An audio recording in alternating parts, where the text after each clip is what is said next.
What's up, everybody? Welcome to the Esports EGL 1 2021 main event. We are here with Season 2, game number 2, upper bracket matchup between Exdee Gaming and Royalty Esports. I'm joined by Nick.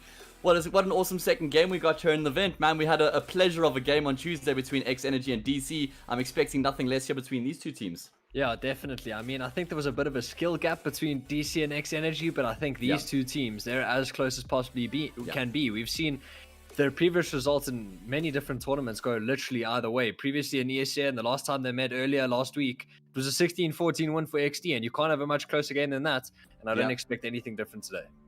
Yeah, absolutely. I completely agree with you. Let's actually talk a little bit about these rosters, Nick, because there's been some changes announced in recent times, right? Actually, for both of these teams, starting off with Xdee, Falls obviously left the team recently, and we saw that he ended up joining X Energy, and they've replaced Falls with Tianqi, who was, of course, a part of the WRG roster previously. Now he's shifted into the team as the IGL. He's sort of made that his position in recent times. I mean, he was never really an IGL before. Sort of one of your solid players that you could always rely on support, always that guy doing the jobs that no one really wants to, and actually doing them pretty well. The glue in the team, sticking people together. And now he's taking on the responsibility as IGL. So it's a bit more of a different ball game for him, and he finds himself in a new team as well. I'm not sure if he's actually played with any of these individuals before in his career. So I'm keen to see how the change of Tianqi coming into the mix and taking over the reins of IGL is going to be working out for Exdee. Yeah, definitely. And speaking about the WRG roster, I mean, Ninja's also jumped out and he finds himself on the Royalty roster in replacement of EXE. And again, he's not that player who's going to come in with the massive firepower that EXE left with. But I mean, he's the RGL of Royalty now, and God's Not Dead has no longer picked up the RGL role. It's the first time he's not RGLing in a hot minute, to say the least. But I do think it's interesting that you mentioned Tianqi no longer being the RGL, and he wasn't previously like that in Energy. But I do think it's interesting that like Tianqi and Lichlord were both in that Energy team. Both of them left the team, and then they both are now RGLs of their respective teams, Yukashi and Exdee. So I think it is interesting that they left an extremely experienced team. And now they've fallen. They've not necessarily fallen, but they've moved to a different team with less experienced players, and they both picked up that RGL role. Yeah, exactly. I agree, man. It's going to be interesting to see how it plays out. Former teammates going up against each other as well always makes for an interesting storyline. You know, there'll be some positive banter in the server, I'm sure. Something else I want to touch on there is, as you mentioned, God's Not Dead. He's now relinquished the job of in-game leader, and Ninjask is taking over, which I suppose it kind of makes sense if you're bringing Ninjask into the team to have him as the IGL. You know, he's been the IGL of most of the teams he's played for over the most recent years. He coached that X Energy team as well, so he knows what it takes to sort of get everybody into position and set the team up, and he's going to have all the ideas and want to implement those through his team. Of course, one thing I do want to touch on though, and you mentioned it already, Royalty lost a heck of a lot of power in EXE. I mean, we saw he had the ability to take the server by the scruff of the neck and just absolutely dominate everybody. So now they don't have that luxury anymore and that young gun who can just pop off and go crazy. Who's going to be taking the responsibility now? I mean, we're seeing a couple of solid players in Donkey, God's Not Dead, you know, Ninjask as well. You know, Doobie and Leggy are probably the oaks you're going to be looking at now to try and pick up in the fragging department, right? Yeah, I think without a doubt. I mean, previously you'd make a very good argument for saying EXE was probably the best player on the Royalty team. We're definitely in the top two. He's in the fragging department. Exactly, definitely, without a doubt. He definitely wasn't there in terms of experience. He definitely hadn't played on too many teams. But I mean, in terms of putting crosshair and clicking heads, I mean, he did that with the greatest effect on the Royalty team, and he saw that in the previous Evesports tournament, where he gets 4K spray downs, you know, absolutely unreal. But it is interesting to think. It does make sense. Obviously, bring in Ninjask. I think he's got a lot more experience than God's Not Dead has. He's played at a higher level longer than God's Not Dead has. So he brings a lot more experience to the table and a lot more like sort of when it needs the most, that cool head, that calm sort of collected sort of stature that the team needs. And I think Doobie and Leggy, as you said, are definitely going to be the players you have to step up, because we spoke about like Ninjask. He's not going to have the firepower that EXE has. That's just a fact. And Doobie and Leggy, they have to pick up the slack that possibly Ninjask will leave behind in the fragging department and make up for what EXE has ultimately left the chasm in just being able to click heads. And Leggy and Doobie will definitely have to step up and be the star players of the team. Yeah, I'm also looking at God's Not Dead as well, right? Mm. To pick it up in the fragging department now that he's not got the IGL role on his shoulders, and he's going to be able to focus on his own game a little bit more from an individual perspective. We've seen the potential from him a lot with that rifle, and he's a smart player as well. So I'm keen to see how he's going to be now, adjusting himself and adapting to the situation now that he's not the IGL anymore, as the players are just warming up. So we're not getting going just yet, but yeah, I mean, welcome everybody, Esports EGL 1 season number 2. We're in the upper bracket right now. Exdee versus Royalty. Winner progresses to round number 2. Loser drops down to the lower bracket. We've got this entire double elimination bracket being played out over 8 weeks. With the finals are going to be happening on the 11th and 12th of April. So we have got a massive amount of Counter-Strike coming up over the next 2 months. Every Tuesday, every Thursday, 7:30 p.m. we have another game. And it's just great to have that consistent Counter-Strike at this specific level with this much money on the line, Nick. Things you love to see. Exactly, things you do love to see. It's the first, probably the first biggest tournament of the year. And I mean, what a better way to start it than on Inferno, right? Here we go. Map number 1, Exdee Gaming versus Royalty. Into the pistol round we go. It's going to be Exdee on the CT side. And there's a smoke and double flash on Melky's. No kit to speak of for Exdee, so they're going to be hoping to deny the bomb plant. Look at this aggressive push coming into the apartments, but it's been spotted out here. Zayn Insane, desperate to try and get back, but he's been left high and dry. Tianqi has left him behind. Perhaps a bit of miscommunication there. Tianqi had other plans in mind. And now this has forced a bit of an awkward rotation for Exdee, because you can see Melky's is now committed to the A site. They've split 2-2, and their initial plan hasn't worked. It's Royalty who hold all the aces right now, Nick. They've still got 2 smokes, 2 flashes, and a molly. The world is their oyster. Yeah, definitely. And we saw that previous the initial 3-man stack of the B bomb sites, and now Royalty have completely disabled the information mission that XD was sent on those 2 players towards up. So Zane's been the first to fall. 5v4 now. This is Royalty's pistol round to lose, playing it extremely slowly. Yeah. But I think they're gonna overthink it a bit. They kill the player towards A, and they're gonna go back towards B. There's a player playing in the swing rotation, which is Malky. He's playing towards deep CT, but he does have those 2 flashes. So I assume that when the CT smoke does come in, he's going to be flashing above family and allowing for Kana to do what he does best and put the crosshair on the heads of the Royalty players. Yeah, this crossfire that's set up right now is actually quite nasty for Exdee. Let's see if they're going to be able to bring into effect. Kana hasn't been mollied out just yet. He's trying to bide his time here. Finally going to be swinging out. He gets taken down. Rigwao in dark corner is going to be able to find one tapping away. That's all it's going to be. Donkey on point with the entries, gets the job done, and secures full control of the B-bomb site. So even though there were numbers for Exdee on that site, hasn't really changed the outcome of the round. Tianqi with the quick flank is going to get double peaked. That's a good disciplines coming in from Royalty right now, keeping things simple. Making sure that they're playing the game to the textbook. Melky's left his own devices, pretty much just going to be trying to, save the smoke. No, he can go for this, I guess. I mean, maybe not save the smoke. Well, maybe he's trying to keep the players locked in and then see if he can do some extra damage when they fall, but he's just going to get his head ripped off. Yeah, it happens, eh? It happens. It does. Yeah, first round on the first round on the board for Royalty. It is their map pick, which is something to keep in mind. Inferno, Vertigo, and Mirage are the maps, which is something extremely important to keep in mind. I mean, Royalty, they're not completely rehearsed on Vertigo. We saw the previous results on Mirage, so this veto, it favors pretty much both teams. Yeah. Inferno first, Vertigo up second, as you said. Third map, if we go the distance, which I wouldn't be surprised, Mirage. I mean, comfortable maps for both of these teams. I mean, you'll be pretty clued up on Royalty's strengths and weaknesses. Of course, for anybody who doesn't know, Nick has been working and doing some distance coaching for Royalty. Not too hands-on and active as we spoke about, but definitely been in part of the mix. So going to be drawing on your pool of information throughout this cast show. I'm not going to try to expose too much. Yeah, we'll be lenient. I'll see what I can get out of you. We'll see. Yeah. Just playing out the default right now, Royalty, not wanting to take any early fights. You can see they've just secured banana control, and they're quite happy to wait with the amount of time left here on the clock. Force Spy has come through from Exdee. They've got some upgraded pistols on the MP9. Only 1 smoke left in the way of utility. So going to have to come down to the gunfights. Yeah, they'd love to find an early kill or 2 just to put some pressure on Royalty. Yeah, that is something to keep in mind. Royalty understand that they could be up against an eco, or at least they do know that they're against inferior weaponry. So they're trying to suss out whether there's a stack towards some sort of area of the map. They've chosen to congregate towards this B site. Leggy, he's got an SMG. Molly towards family, and he's going to get flashed in, I assume, just for some info, and he's going to fall straight away. So now Royalty understand that there's at least 2 players on this B bomb site, but now it comes down to how they choose to react. And Kana's actually taken down Doobie, but God's not dead. He's going to be pushing up towards B, and Ninja's just got 1 to Zane in the meantime. So it's a 3v3 in the mid round. Yeah, this is still awkward, Nick. There's this flank coming through from Kana. He might be able to cut off the bomb rotation. That's even if there's a bomb site to rotate to. Ninjask, he has his AK out, or the Galil rather, but he's going to get taken down. Exdee answering back nicely with the force spy there. I just liked how proactive they were. They Mm. weren't too active in the start of the round. They were sort of just putting some numbers in the apartments, and then from there they started to actually get a little bit more aggressive and assert themselves in middle and take some fights. And I think Royalty were like, yeah, they're probably just sitting back waiting, so they might have got caught off a little bit there from that aggression that came through from XD. Yeah, definitely.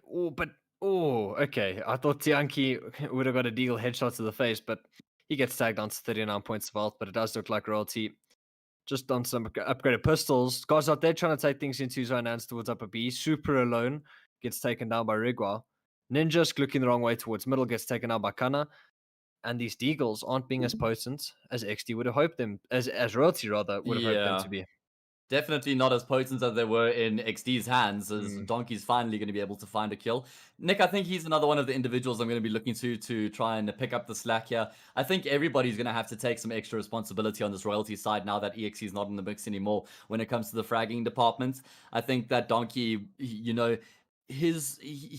was playing quite a specific role in the team when EXE was in the mix. It was nice shot there from Leggy, but Donkey was sort of the guy who was setting everybody up. He was getting the entries done. He was getting the information to feed it through to the team so that they could get onto the bomb site, right? And it wasn't actually the end of the world if he wasn't really fragging too much in the server, because he was still pulling his weight in other departments. Mm. Now, I don't think that Royalty have that luxury anymore to sort of allow him to, or to just commit solely to that role of entry and information. He's going to have to also pick it up in the fragging, as everybody's going to have to in the mix.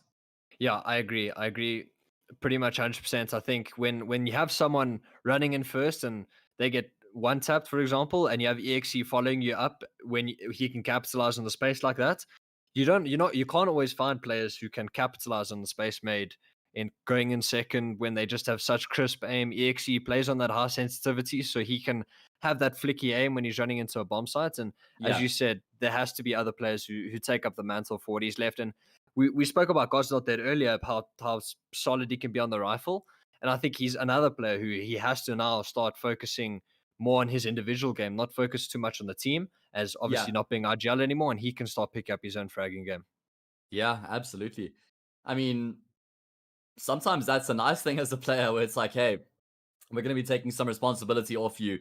You don't have to focus on the IGL role anymore. You can actually, focus on yourself and your own individual grind. I mean, sometimes that can be quite a nice thing, especially considering that, God's Not Dead have been IGLing for 2 years in this team. And I think that he did a fantastic job to get Royalty to, to in the conversation of the top teams in South Africa. Mm. But maybe now, a change up could be a good thing as well, just to keep things fresh and keep everybody motivated and make sure that everybody's constantly working out new things and employing new tactics. So we apologize about the technical issues, guys. We are working on it actively at the moment as we have our first gun round here, and Rig just tries to fly into Banana, and he ends up catching a bullet for his troubles.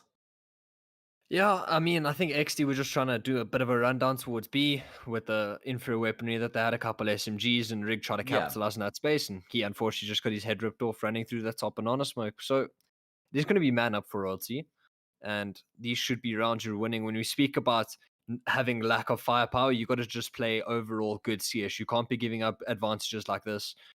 You got to be playing good overall. Make sure the spacing is good, running into bomb sites, etc., etc. All the things everyone already knows about. So it's still going to be a 5v4. Royalty taking full banana control. XD seems to be setting up for some sort of a flash play. They flashed in, they've cleared top banana, oh and a nice no, readjustment there. yeah, I thought Tianqi was dead for all money when he started committing to the spray into the wood, but he's able to still find that kill. And actually, that's some vital information because he doesn't see any further presence there. So it looks like XE are going to look to try and cheat that extra player over towards the A site. Still options available here for Royalty, and it seems like they are going to be making the correct read as they start to congregate towards this B bomb side. It is just Malky's here by himself, and he doesn't have any util to try and slow them down, Nick. No mollies, no smokes. And Tianqi has doubled back, rightfully so. Oh, they need to go right now if they want to get the timing. I think they've just hit it sort of. The other players have been able to get into the site, but Malky's is able to Yeah. get one onto Leggy. The smoke hadn't landed yet. And Doobie is caught off rotating from top middle. So just as we were talking about a 5v4 and Royalty having to capitalize on some sort of advantage like that, they find themselves in a 2-man disadvantage turn 3. Just like that, it's Donkey left in the 1v4. Yeah, tough ask here as he wants to try force the issue. I understand the school of thought there. He was completely surrounded, so he had to try and make some sort of a play. But he's going to be going down as well. Exdee making moves right now here on the CT side. 4 consecutive rounds for them. And Nick, it's not even like they had the best weapons to work with in that round. That was AKs across the board for Royalty against a couple SMGs and a mix of rifles. So that's a really nice round. Look at the economy here for XD. It's starting to get pretty chunky. But as you said, a bit of a misplay there as Connor, or rather Leggy, got ahead of that, the smoke, which meant that Malkis had free reign on him as he came around the corner. And I think that that's sort of what set things in motion in that round for Royalty when they started to fall apart. Yeah, and especially with that flash play towards upper B, God's not dead. He should have had the win on that gunfight, but the SMG just won it out. And as you were saying, it's pretty much a bonus round coming out from XD that won the previous. And they're going to be Yeah. looking really good. Their money's looking really good. Their positioning and what we've seen from them in the first 5 rounds has been nothing but good. So Kana's going to take down Leggy. And this round, again, just the Deagles not getting work done. But as I say that, Ninjask gets 2 towards the apps and eventually gets taken down. 2 players towards B already hardtailing out of the bomb site. As Tianki's going to shoot some lead down range towards middle. And it's Donkey left again in a Yeah. 1v3. Just an eco round, guys. We'll try to do a bit more of a radio cast here while we sort the tech issues out. So we've got a pause coming up after this round, I believe, just so we can make sure everything is resolved. So apologies about that. Not ideal, of course, but we're just ironing things out and figuring things out. Will be underway once again shortly. But yeah, we get a chance to just assess how things have gone here. I mean, it's very early days, of course, here on Inferno, but 5-1 up for XD on the map pick of Royalty. I think they'll be pretty content with that start, Nick, especially considering they lost the pistol round. Yeah, definitely. I mean, pretty much every noticeable round post the pistol, the first anti-eco royalty were not able to convert. Rather, the first gun round royalty weren't able to convert. So Yeah, now, if you're a royalty, this is not necessarily a make or break round, but it's one of the more important rounds. It's a second gun round of the absolutely. half, and you Yeah. really got to start having some sort of rebuttal, especially considering XD's money starting to look solid. And as you know, when you start losing rounds, the loss bonus starts to build up, and then you're able to buy more and more often. So it's hard to make some sort of a comeback. So royalty, this is sort of a must-win round for them. Yeah, I agree with you. It's like I like that you also dress it up and say that it's not the be all and end all, because I agree that it's definitely not. But this round holds quite a lot of weight and sustenance for XD going into the rest of this half and into the map, because it's also just about proving to themselves that when they have AKs and full util, that they can be competitive here on Inferno. So I'm pretty keen to see how this is going to be played out by Royalty. We've got Ninjask, the new EGL, in the mix here. What sort of a strat is he going to be pulling out the bag? To you this is where you normally go to your bread and butter, right? When you're down 5-1 and you have this important gun round, this is not really the time where you want to be trying anything fancy. This is where you go back to the strats that you can rely on. You have 2 or 3 of those strats which you know have the higher percentage win rates for the team. You play the percentages, and you just commit to something that everybody's comfortable with. And then once your platform is built and everybody's feeling comfortable, that's when you can start to get a little bit more fancy and a bit more extravagant with the calls. But now I'm expecting to probably just see a stock standard default royalty, look to secure banana control, no doubt. And then, as banana, or rather as the T side of Inferno goes, you just take brackets and make a decision from there. Yeah, definitely. I mean, Inferno is definitely one of those maps where you don't have to have an extremely deep strat book. If you've got your default down, if you can deny information from the CT super well, and your protocols overall are down really well, then you're gonna be A for away on the T side. As long as your Yeah, default's down, you can take banana effectively, you can take brackets effectively.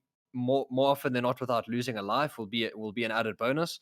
And then you can choose to exec a site off that, which again, everyone exactly. knows the CT and coffin smoke on B. You can smoke Moto on A. It's all the good stuff like that. But then Yeah, it's when it comes to crunch time that I think these, especially both of these teams, I think the crunch time is going to be extremely showing of which team has solidified a bit more, because both of them have changed RGLs. Both of the changes have been yeah. extremely recent. So the crunch time is gonna come down to where the proof is in the pudding, if you will. Yeah. Now that we have some extended time, because we kind of ran out of time at the start of the game before the map began, we can talk a little bit more about this XD squad as well. Of course, they've got the remaining members, Rig, Kana, and Malkis from the team that's started the year off. Of course, the 2 names missing are Rusty and Falls. were also a part of that roster.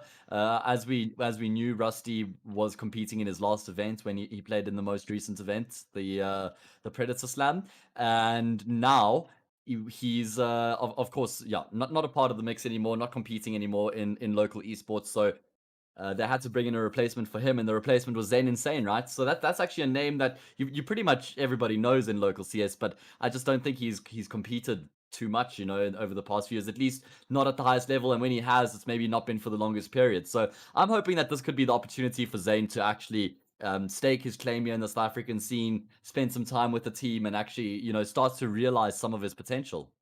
Yeah, definitely. I mean, Zayn Insane has always been the guy playing face at pugs all the time, dropping Yeah, some sick frags. He's got sick aim behind him, I must say. Um, but I think, as you said, it's definitely his chance. He hasn't had a prolonged period of time in a team, pretty much yeah, that I can remember. So now that he finds himself, this XD sort of opportunity fell into his lap. They lost a player, they lost two players actually, and then he was given the opportunity. And I think I I could be wrong, but I'm pretty sure this is just a prolonged trial, if you will. okay, So this is pretty much his time to show that he yeah, deserves a spot in this team, and if maybe the team isn't happy with him, that he deserves a spot in another top team, and he can yeah, still put sure. up numbers in the server and still perform at a high level. Yeah, I think that's a good point you just make. It's like he's showcasing himself now first to XD, right? But then even if XD aren't happy with the services, it's still like he can show everybody else what he's capable of doing in the server. As you said, everybody knows he's got good aim on him. Everybody knows that he's a solid player mechanically. But is he going to be able to fit into a team? Is he going to be able to make things work in that regard? I'm actually pretty excited because yeah, I have high hopes for him, man. I think that he's got the potential, and if he just works hard enough, certainly can make something of it. So looking at the other names, we touched on Tianki already taking over the reins as IGL. I think Malkis is another one of those names where people know him and people know that he's skilled, but he hasn't asserted himself in the Mm. competitive level in South African CS. So I'm also looking forward to seeing how he's going to be able to fit into this roster and actually solidify himself. Yeah, there's three ex teammates all on the server. Malkis, Doobie, and Leggy were all on the same team together under Good Gaming way back Okay. when. So Yeah. they know how each other play. They know their tendencies. They played on the same team for a hot minute. So Yeah. Malkis is definitely one of those players. I think he's got an extremely bright CS IQ to him. I Yeah. think I've heard a story about when they were playing on Nuke one time, and it was an eco, and Malkis rushed Hut, and he was like, "Okay, guys, they're not going anti. They're not going anti when they're dropping down from heaven. Let's rush A next round." They flashed A. The players were blind. They got the A sites, and that just shows you Malkis in a nutshell. I think he's Yeah. got an extremely bright mind behind him, and I think that's when everyone saw Tianki come into the roster, they were like, "Is it Malkis calling? Is it Tianki?" Because Malkis Yeah. is a player who can call. He's got an extremely bright mind for the game, but is Tianki calling? And then it's kind of the last player to round out the roster. Just Yeah. he's just firepower in leaps and bounds. It's pretty much what he adds to the roster. He's the player running into sites first, Yeah. anchoring the bomb sites, being a turret, and that's all you need from a player like him. That I dig watching kind of play, man. Like he's not the cleanest player, like when you watch him, but he gets the job done, bro. Like he Mm. frags nearly every time you watch him. That firepower is there, and it doesn't really matter how you get the job done. What matters is that you get the job done, right? So I'm a big fan of Khan. I actually think he might be a little bit underrated by a few people. I just think he brings a lot to the team, as you say, in terms of the roles that he takes on, but then also what he brings from a fragging perspective. So yeah, I have actually pretty big hopes for this XD team. I mean, the one thing that I will say is I just hope that they stay together for long enough to realize their potential, and that they don't just sort of give this a 1 month attempt and then be like, yeah, this isn't going to work out, and they change a player and then restart again. That's unfortunate. We were about to get Uh, going here once again, and then kind of timed out. He didn't like the things we were saying about him. Nick, he's like, "What? You didn't say I'm yeah. clean, bro. You didn't say I'm." Nah, I'm out. I'm out. Unplug the router. He's had enough of that. But it's so lucky. A prolonged tech issue, and then Kanana had to disconnect from the server, which is a rough one. But I mean, yeah, I think as you were saying, I think this XD team, it's got the foundation, if you will. They've got an experienced caller Yeah, behind them. They've got pretty much all they need. They've got firepower. They've got CSIQ behind them. They've got five players who are more than capable of performing at a high level. So it is a good thing about how long they choose to stay in a team together, how long yeah, they give it. Everyone has that sort of honeymoon period at the start where everything's going well. You're winning a couple of games, you're winning a couple of big games, and then you start losing, and then that's when it's a bit rough. And then we'll see what happens. Yeah, exactly, man. It's a, Can I join the it's wrong not. team and then the Oh team no. comms are just Oh no. You just had to check the economy out quickly, bro. And see what was going on. No, jokes aside. Yeah, I agree, man. It's all about coming over adversity and dealing with challenges, right? You were just talking about the balance that they have in the team. Something that I do want to say is Tianki is actually one of the best players in South Africa at the role that he does for the team. There's very few people who are he's almost like a Seco type of player. Like he's the guy who's getting these jobs done and people aren't even noticing. He's helping set everything up. He's the guy who's not afraid to do the grimy stuff to enable the team to fulfill their potential. So yeah, I think I actually highly rate Tianki. And I think with the individuals around him, he can thrive because he's got that firepower in Melkis, in Zane, in Kana, in Rig. They're the ones who have to focus on, you know, their individual performance. Whereas Tianki is the guy he's the glue in that team who's helping everybody get into position and feel really comfortable. And those individuals are rare, man, who are so happy to put the team ahead of their own performance. Yeah, we were so close to restarting, so close. And then, you know, I'm gonna call him out. Okay? Yeah. Josh reloaded the wrong round. Oh, So now we have to oi. reload. Oh no. It looks like we might have a bit of a problem. I mean, we can figure this out though, because we can go back and look in the stream and then we can see what happened. And then we can emulate it like that. I mean, that could be a solution. Yeah, surely that's the only solution, right? The problem right now for everybody who wonders, because Josh, you and I, Nick, you and I are kind of having our own conversation without giving the information as to what's happening. We've rolled it back to 4-1, but it's supposed to be 5-1 for Exdee, and we don't have the backup for the 6th round. So apparently playing from 4-1 is the only option here. So that's saying unlucky. is there's going to be drama if Royalty win this round. Yeah, I'm just trying to remember what even happened. It's weird, Nick, because if you press tab, it actually shows that that 5 rounds have been won by Exdee. Yeah. And that Exdee kept 3 players alive and won the round. So let's let's hope for Exdee's perspective and for the integrity of the competition that Exdee do win this round and there's no drama, and that, you know, even the main reason I want that is because I don't want anyone to be able to say like, oh, if that hadn't happened then the whole game would, you know, like I don't want any excuses or anything. So I just want to see things run their course as they were, and then we just won this great game. We just won as close to 30 rounds of Counter-Strike as possible. As close to 90, just like across all 3 maps. Yes. As close to 90 rounds of Counter-Strike as possible.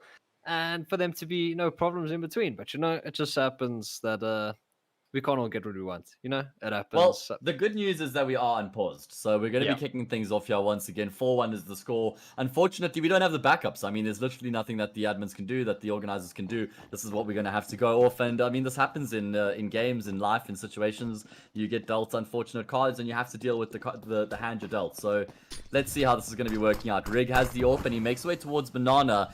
Needs to be careful. The player's been able to get into logs, and my god, he's very lucky that God's not dead. Misses that shot, but for some reason, he gets possessed and decides that he wants to have a second or third crack at the apple there, and that actually ends up costing him his life, and that's a big kill here.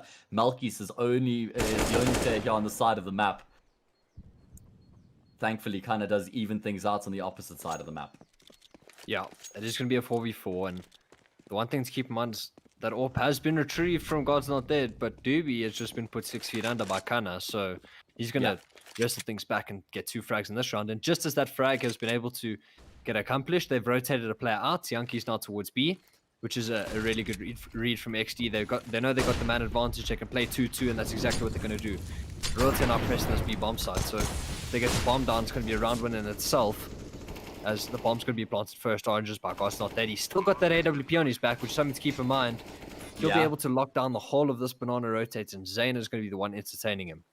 Yeah, Zay needs to take his time here. Realize that because he's by himself, he needs to take last contact pretty much, and he's actually doing that well right now. As God's Not Dead has pivoted back towards CT, gets a kill onto Tianki. This is where Exdee are going to be starting to get slightly nervous, but a quick flurry of frags as every one of the individual players remaining in the round all get a quick pick, and normality is restored. Nick 5-1, 3 players survived the round, just like in the previous occasion. And we continue without there being any drama, which is exactly what we wanted. Yeah, I thought that was super trippy. You know, all 3 players got a kill at the exactly same time. Yeah. And I think all of them were like 180ing, looking for the next T, and then all of them 100%. realized they all got a kill at Yeah. the exact same time. But 5-1's the scores in the doors. Now we're back at the previous thing where Royalty, they've lost the first gun round, they lost the anti-eco, and now it's the second gun round, which is as close to a must-win as can be. As fast brackets take come out from Royalty. Yeah, looking to try and assert themselves. In the meanwhile, Rig has been able to secure banana control, so that's still a good response from Exdee after forfeiting brackets. Tianki needs to be careful that he doesn't give his life up. It's not the end of the world as the CTs to forfeit brackets control, especially when you have banana, which is the case right now. Retake smoke does come through, which forces Rig further back, and you can see the protocol is that Malkis has to rejoin him as soon as he's lost that deep control. So I like this from Royalty. I'd like to see them probably continue to commit to the A exec from here. They've got brackets and they know that they've forced the AWPer back, so there's no info there for Exdee to play off. So that's where you can sort of hedge your bets, and you sort of can play off the fact that you know there has to be 2 players in the B-bomb side at that point. They can't afford to keep that extra player over at A. But plenty of time to work with here for Royalty. Oh, Kana nearly catches the timing. And actually, he's going to continue to pursue this, Nick. He wants to swing on middle here. He's going to come out, and he does some damage to 2 players, but neither of them end up losing their lives. So that's actually the opening kill going the way of Royalty. But quite a lot of damage has been done. I mean, 4 of the 5 players are within 1 tap range right now. In fact, all 5, 91 and 1 on Donkey, 89 and 1. Depends how lucky you are. Royalty going to be making their way towards the B side. Yeah, Ninjas is just going to be sticking around in apps. He's just going to make some sort of a commotion to keep these players here for as long as possible. But there's 2 players on this B bomb site. This should be going swell for Royalty, but the flash doesn't go deep enough to blind Malkis. He's going to be good for 1. No one clears boost with Malkis. Oh, he's going to be no. good for 2. And Ninjas, because the player who was in apps, everyone's fallen. Round over. And he's going to have to save in T-spawn. And that's another round where Royalty are man up, just like the first gun round. Man up. And actually, I think, yeah, they were... Yeah, so things were... Royalty found themselves in such advantageous positions, and then they just seem to... The execs just don't seem to be ironed out for them. They just don't seem to have the right pathing. The flashes just don't seem to be good enough. Peeking before smokes have bloomed. Real basic errors coming out from Royalty that are losing them key rounds. Once again, that Coffins player had free reign as they were pushing onto that B bomb sites, and it was a great job by Rig and Malkis to lock things down. I also like how they didn't over-rotate, by the way, because Ninjas was throwing that late fake towards the A bomb site. You didn't see Malkis drop off the boost and start rotating just because there was a flash. They still held their nerve at the B sites and committed to the setup. They were prepared for the fake, and they read it beautifully. So Exdee looking good here in the early stages on the CT side. They go up 6-1. They've won 2 gun runs now as well, and they're starting to mount themselves a platform here in the first half.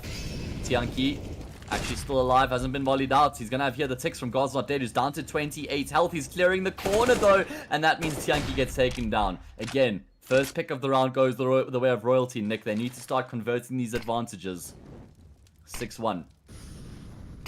Yeah, I think they've had an opening pick in, I want to say 3 rounds, including the pistol, and then they've lost 2 of those 3 rounds. So the conversion rates of those 5v4s rather is not too great. But even now, Exdee, they've got a single AWPer posted towards B, and they've rotated Malkis over towards Arch. So now they've solidified this A setup. They've got 3 players towards the side of the map. They've thrown the split smoke. They're getting this info towards the side of the map as well. Yeah, I really like this from Exdee, the way they're moving right now. Maybe making a bit of a read because Royalty have been going B unsuccessfully for the past few rounds. They're thinking that maybe Royalty are going to try A. Kinda using the smoke to cover him up. He's going to find the first one. God's Not Dead. He pivots 90 degrees and he takes down Ninjas as well. That bluntens this attack now as it becomes fairly one-dimensional. Zane Insane finds a kill before he goes down. Quick rebuttal from Doobie as he picks up that all-important double kill to keep Royalty here in the mix. The molly going to be slightly late and slightly off. Leggy will be able to sit in the corner, but they know that he's there now. So they've got the information. Flash to open up things here. Kana peaks slightly early, and that's the round over. Doobie destroys Rig. And Kana with only 12 health here is left in a very awkward position. as he he's tries still to gonna be get his way pushing. into the bomb side. Yeah, he doesn't clear the corner entirely, so Leggy takes him down. Royalty on the board there. Not without a struggle, though. Yeah, definitely. I think kind of must have like unplugged his mouse or something because he seemed to like shake it off at the end Yeah, there. But yeah. yeah, I think that was a round where it went as it went back and forth. It ebbed and flowed every round in Counter Strike we know and love. Royalty got the opening pick, then kind of got a big double frag towards Arch. Then Doobie got a double frag towards Apps. Bomb got planted. Then everything looked to go Royalty's way post that. So 6-2, the scores in the doors now. And Exdee, they still got to lose a round after this gun round until their economy's on the rope. So Royalty's still got to win 2 gun rounds and make them as clean as possible until they can start cementing some sort of a, not even a comeback, but some sort of a stake in this game. Rigwell is taken down towards upper B. A dry peek coming out from God's Not Dead serves him well. This is another 5v4 for Royalty. It's been fairly disconnected from Rig and Malkis at the B bomb side so far. It seems like Rig is the type of AWPer who's he's just making plays based off how he's feeling right now. It's not like he's playing off of his teammate, and he might be guilty of overstaying his welcome sort of thing when he doesn't really have the support to do so.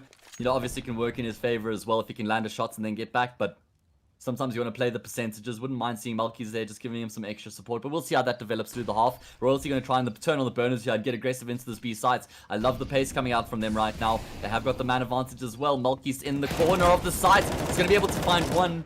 And so does Tianki through the smoke. So that's not a bad result for Exdee, all things considered. Bomb plant will come through, but 3v3 retake certainly looks far better than that 4v3 situation a couple seconds ago. And especially considering the utility here, Zane's going to smoke off Banana, a molly towards Family comes out, and now they can start taking these 1v1 duels. Now Leggy knows that he has to make a play. His teammate smoked off towards Banana, she's going to take one towards CT. Another player locked behind the CT smoke, and Tianki's going to get one. Leggy, he's got 2 in the round so far. Tianki's got 3. Who's going to win out the 1v1? Oh, Tianki! Oh my god. Big round from the EGL there, Nick. Oh, big time. 4 kills on the board. When push was coming to shove, Tianki stepped up. 1 kill through the smoke, which is a bit of good fortune, but it just so happens to be just spraying down that lane when people are entering on B. Things just going well for Tianki and Exdee as they post 7. Royalty, the economy is on the ropes. They're going to force back into this like a little on Ninjisk as they're going to try get some sort of a respectable scoreline on the T side of Inferno. Yeah, big response there from Exdee, Nick, after they lost the previous gun round to get straight back to winning ways and continue to mount the pressure. Seems like Royalty want to keep up with this fast pace. Will they be accounting for Tianki and Boiler? He's been smoked off, but he has a bit of a gap to work with. Doobie is in trouble here, and he's going to be taken down with his back turned. Nice first pick here for Exdee, and you can see Tianki recognizing, I've got the job done. Now I need to maintain this advantage by getting back alive. And that's a great start to the round. Ninjask perhaps want to explore towards Archers here. Nice flashbang, but blinds up Rick. He's going to decide to hang around, and it ends up being the right choice as he gets the pick again. Royalty struggling to make something happen in this round. Yeah, and Exdee just seems to be playing the numbers game. They found themselves 2 men up, and they're still regressing towards N1. Still getting all this info, and they're going to actually dry peek middle and catch these players in the retreat. Oh my god, which means Tianki gets 1. Leggy's got knife out, so he can't even get the trade. So things are going A for away for Exdee. Zane's now got all this info towards second middle, so now that allows the rotation from Rigwa to come in. Tianki's going to get even more info towards middle now. So now, at best, Royalty are going to be walking into 2 players on this B bomb site. Yeah, it's weird that looking Exdee... the wrong way. It's just weird that Exdee haven't responded to all this info that they've got. Leggy actually might still be able to turn this into a winnable situation if he can find this pick onto Tian or onto Rig rather. But he's going to go for the fake. Rig nearly offers himself up. He will actually be taken down, but there's just no time here for Leggy to make anything happen. So Nick, there seems to be a slight change in the approach here from Royalty. In the first, 7 or 8, 9 rounds, we saw them being very meticulous, very slow, very methodical, taking map control concisely and then making decisions from there. In the past 2 or 3 rounds, we've seen them just throw caution to the wind and look to try and get aggressive and turn the burners on. So I wonder if they've, had a shift in mentality now that they want to try and approach this differently, or if it's a symptom of frustration or whatever it might be. It's definitely still a plausible strat, so I don't want to definitely just pin it down to frustration, but I'm keen to see if that's going to be the approach for the rest of the half, or if they're going to be going back to that methodical approach. Oh, you speak about aggressiveness, and Zane Insane finds himself now. He's stuck between a rock and a hard place. He's only going to be good for one, and that's the A defense down. An early Yeah. 3B start means that a late rotate's going to come in from Kana, but he's not late to the party. He's going to get 2 and 3. Massive. As Doobie eventually trades out. He's going to Oh, keep gearing towards man. brackets. He's spotted out Rigwa, so he has info on this one Exdee player. He's going to try to single out these 1v1s. Yeah, first place prize here is just to get this bomb plant. Or rather, first prize. Not first place. First place would be to win the round and the bomb plants, I suppose. He's going to try and fake them out. Yeah, exactly. He's got so much time to work with here, but good discipline from Exdee, not to giving anything away right now. Melky's holding the angle. He's going to get absolutely decimated, but Rig has positioned himself in the apartment, spraying away. Doobie hopping around, but Rig able to get that spray under control to find the kill. So, I mean, lots of damage done economically speaking. So, I mean, that is something that Royalty can capitalize on if they can win this round, Nick. Yeah, definitely. I mean, they win this round. Exdee are going to be in double eco territory. So, this is now, we were speaking about possible must-win rounds before, and every round you lose, the next gun round it increases in that must-win counter. So, again, this round is more of a must-win round than the previous. And again, Royalty are going to go for this fast brackets take. They didn't clear Boiler the last round. And it's actually a super fast take because that Boiler guy, if he does choose to reside there, he's super isolated. His teammate Archer smoked off. The N1 guy from Pit can't really help him. He's mollied off. So Royalty just not ticking the boxes in that fast brackets take previously meant that they effectively lost the round off that. Yeah. So they do start off pretty quick out the blocks here, but now they've secured brackets control. They're just posting crossfires at the moment while they slowly take top banana. Donkey task with that. I think he's just going to be trying to show some presence, and then they go back to middle. Seems like it's going to be the name of the game. Plenty of time left on the clock here as well. No need to make any commitments just yet. It seems like they are going to get the full exec going here. They've got all the smokes, all the flashes that they need. Probably going to keep things simple, just make their way up lane. No, actually going to be N2. They get ahead of the smoke, but the molly there to follow up from Exdee. Tianki to be precise. And they want to try and push through. This God's not dead. Takes quite a bit of damage. That's going to be giving the information away, but he's able to capitalize that as he finds the kill. Tianki finds one, but the A bomb site's open as Kana's been brought down as well. And I like that initiative from God's Not Dead, not to give Exdee any time to set up the crossfire or the defense on the B bomb site. Just try and catch them up as quickly as they can. It seems like Exdee might want to have a crack at this retake here, Nick. I wouldn't mind seeing them save. Tianki and Kana could drop some weapons in the next round. They've got the rounds to play with. They don't have to go for this. It's not necessary. And I think they've heard you. They've heard you. They're getting out. I do question though, because as soon as that arch wrap comes under caution for the side of Exdee, Zane Insane is playing like an off-angle mini pit.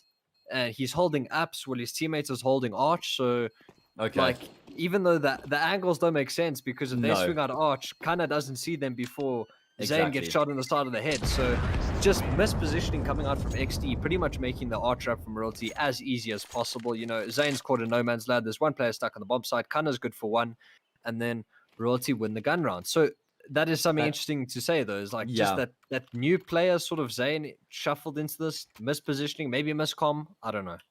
That's exactly what I was going to say, is it feels like a symptom of them being a slightly new team, maybe not too used to playing the bomb site together and the angles that they were taking. Things were getting pretty chaotic there as well, so they probably didn't consider that. But going forward, it is something they'll be aware of, I'm sure.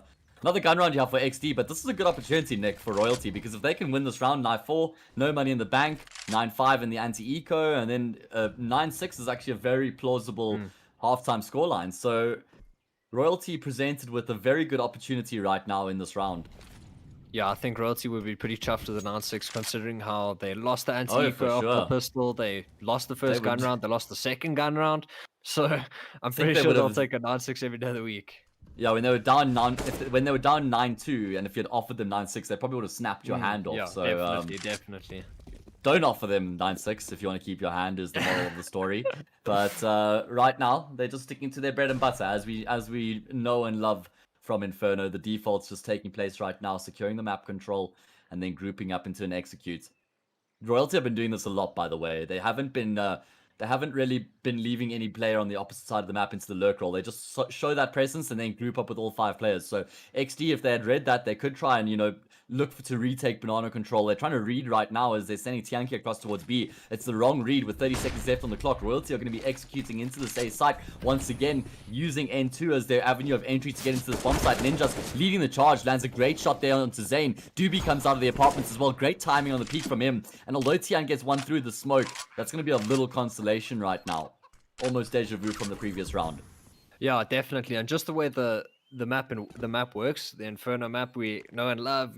Everyone talks about map control, a map like Inferno, just because of how pivotal it is. And just the way it works is if you don't have brackets and you don't have banana, as time goes, you become increasingly more scared of that B exec. You know, Yeah, guys, true. we don't have banana. It's normally the site you play 2 with, so you want to cheat that player over to play 3 on that site. So Royalty just read into Exdee's hand there. They caught Tianqi on the timing. He was rotating towards B, and as soon as that rotate seemed to happen, Royalty seemed to have the read and choose to wrap the A bomb site, which worked for them the previous round. So if it ain't broke, don't fix it. And that's exactly what they did this one. And they get 4 guns up and 3 guns up, extremely importantly for Exdee, because they're gonna have to eco this one. And next round will be the last. They're going for they're it. buying. They're buying. Yeah. I mean, I respect three rounds up, and then Yeah. Something else I just want to point out there, I think another reason that Exdee were compelled to rotate Tianqi out from N2 to B is because neither of the B players had any util left. And as you say, you become more and more wary of that B pop, and they didn't have a molly or a smoke to try and counter that. So that might have also been playing on their minds to pad up the defenses. I would like to see Exdee just being maybe a little bit more proactive in the latter stages of the round to get some info. You know, even if it's just a pop flash into check top banana or into check middle, you know, it could be a double peek from N1 and N2. Just something to get that info. Nice shot there from Rig. It's going to be isolated by that molly. He has got some support still from Melky's flashbang on point. Completely blinds Rig up. Melky's will be able to trade it though. He is trapped in this corner. Is he going to be able to get out alive? He's looking to take the fight. Great shots from him there to remove Leggy without even removing a single, or rather receiving a single point of damage. That's a really heroic play from him to pick up both of those kills, and he's still around here as well. Surely Royalty don't expect him to still be in the vicinity. My god, Melky's so aggressive, but it works out perfectly. Yeah, he chewed up Royalty that round. They played a really nice bait setup towards up a B. One player taking the contact, the other player behind the sandbags anti-flash. So as soon as that flash does come in, even though it didn't come that round, which is a big misplay from Royalty, you're going to draw P Carful, which is even before the molly, which is really bad. Like, imagine there's an AWP posted in pool, he gets a free kill, and at the end of the day, the rifler gets a free kill anyway. So no flash, but Malkis was playing that anti-flash position, so things could have worked really well for Exdee regardless, but they're going to post another round on the board, and it's never nice to concede double digits in the first half of any map. Yeah, absolutely. Especially when it's your map pick, bruv. Yeah, exactly. Now they're starting to... did they just triple nade? No, that was a double nade. Okay, double nading sandwiches. Rig is going to get pop flashed into top banana, and he's actually able to get a kill before he goes down there. I thought that he might have been taken down by God's Not Dead. So not a bad result, all things considered. I am liking the proactiveness coming out of Exdee right now, though, on the CT side. Just, you can't afford to sit back and wait, right, after you've lost control, because you just give so much ground to the T's. And you can't allow them to be comfortable and just sort of sit top banana without any fear of re-aggression coming through. So you always want to keep your opposition slightly unsettled. And Kana's going to smoke himself off here while his teammate rotates out. So this is a bit of a misread again from Exdee. Royalty are grouped up with 3 out of the 4 players in banana right now. Yeah, but the flashes come to clear arch, and that's exactly the time the hit's going to come in. Kana, towards first oranges, he's found out and he's taken down by God's Not Dead. And it seems like the first time in a long time we're actually seeing a good exit. Malkis. But Malkis, he's going to be spamming that lane towards the entry of the site, taking down Leggy. Doobie's got this banana flank under wraps of Zane. He's going to be the next to fall. So last round of the half means that there's no saving for Tianqi and Malkis. And Molly is going to go towards family, and God's Not Dead. He's going to try to get out of dodge, jumping towards Emo, but he's not going to get taken down. Malkis, he's going to get sick frag. Tianqi, lost alive. Ooh. There we go. Jam, clean round out of Josh there. Picks up the quad kill. And just some really clean shots from him as well. Nice headshots coming through from him on the entries, and then just to secure the post plant as well. 10-5, not a bad result for Royalty, considering they were down 9-2 at one stage. They pick up three of the last 4 remaining rounds in the half. So I think they'll be content with that. Shifting into it just makes this pistol round that much more important, right? When you're down 10-5, because if you lose the pistol, that puts you under surmountably more pressure. Yeah, definitely. And Malkies is the one taking the reins on the side of Exdee, 18 and 8 at the end of the first half. A flash towards second middle. Donkey is going to open things up, and a continuation flash means that there's no trade from the bridge player. So nade in response, but Tianki takes so much damage from the nade, and a flash and a smoke in response. But that's all baited in. They think he's solo B. They're going to try to press the issue, but there's actually still 2 players in the site. Yeah, the crossfire. This could be the crossfire of death right now. It's starting to actually rattle off the shots. Leggy finds one. Is going to be traded. Yeah, he's run out of ammo. Where's his teammate? It's actually Leggy who's in the playing from family. He's able to get a 3rd kill in the round. I thought it was Leggy playing from Emo, but that was that Doobie or Ninjask? I didn't even see. But regardless, Doobie from Emo. Yeah. I mean, Royalty nearly fluffed that. They were just, I'm hearing all these USP shots and nothing's connecting, and Tianki missed all of his shots as well. Very messy on that B bomb site, but it's Royalty who come up trumps, and that was a vital pistol round. Yeah. Like, they got to win this one though. I mean, I know it was more of a force buy the previous time. Obviously, a whole of Exdee for sport the previous round after they lost the pistol, but it is just going to be a straight up R trap. Leggy's got 1, and he's going to teach us how to count here. 1. He only gets 1. Never mind. He's not teaching us how to count at all. Yeah, I mean, M4 here for Tianki as well. Obviously, he doesn't have armor, so it's going to be tough for him to do anything with, especially since his teammates have dropped around him. Alright, I respect that, Tianki. Just get rid of the M4 altogether. And you can see... yeah, it's the little things. It's like, unlucky, bro. Leggy's like, guys, can I have my... Oh. No one... Okay. Right. That's unfortunate. Right. Yeah. It's all about the little things, especially in CS in 2021. We speak about the small things like saving on a pistol round, you know? You'd never see that 2-3 years ago in CS, you know, how dare you? Even if it's a 1v5, you still wouldn't save, you'd still do some damage. But it's all the little things. That was pretty much a full eco coming out from Exdee. They took out all the utility previously and threw away an M4. Oh, he's got an AK, he's going to get 1. Almost a second onto Ninjas, but Malkies, he's going to get the frag just before that smoke blooms towards bottom banana, and Exdee find themselves a man up. Yeah, I really like that Exdee put the brakes on there, Nick, because so often when we see teams find 2 quick kills on banana, they just like rush with their knives out to try and take control of the site, and God's Not Dead was still sitting there waiting. So this patience is actually a great choice from Exdee, as they actually start to congregate in middle right now as they work towards the safe site. Plenty time left on the clock. They need to wait for Zane to get in on the mix here as well, so that he can come out of apartments once they start taking control at A. Donkey's going to find a kill. Kinda wants to trade him, and he's going to be able to swing ice and take him down. And now it's all on the shoulders of Leggy. He's been mollied out as well, forced to smoke himself, so they know that he's there now. How does he play it? He tries to flash, but he flashes himself.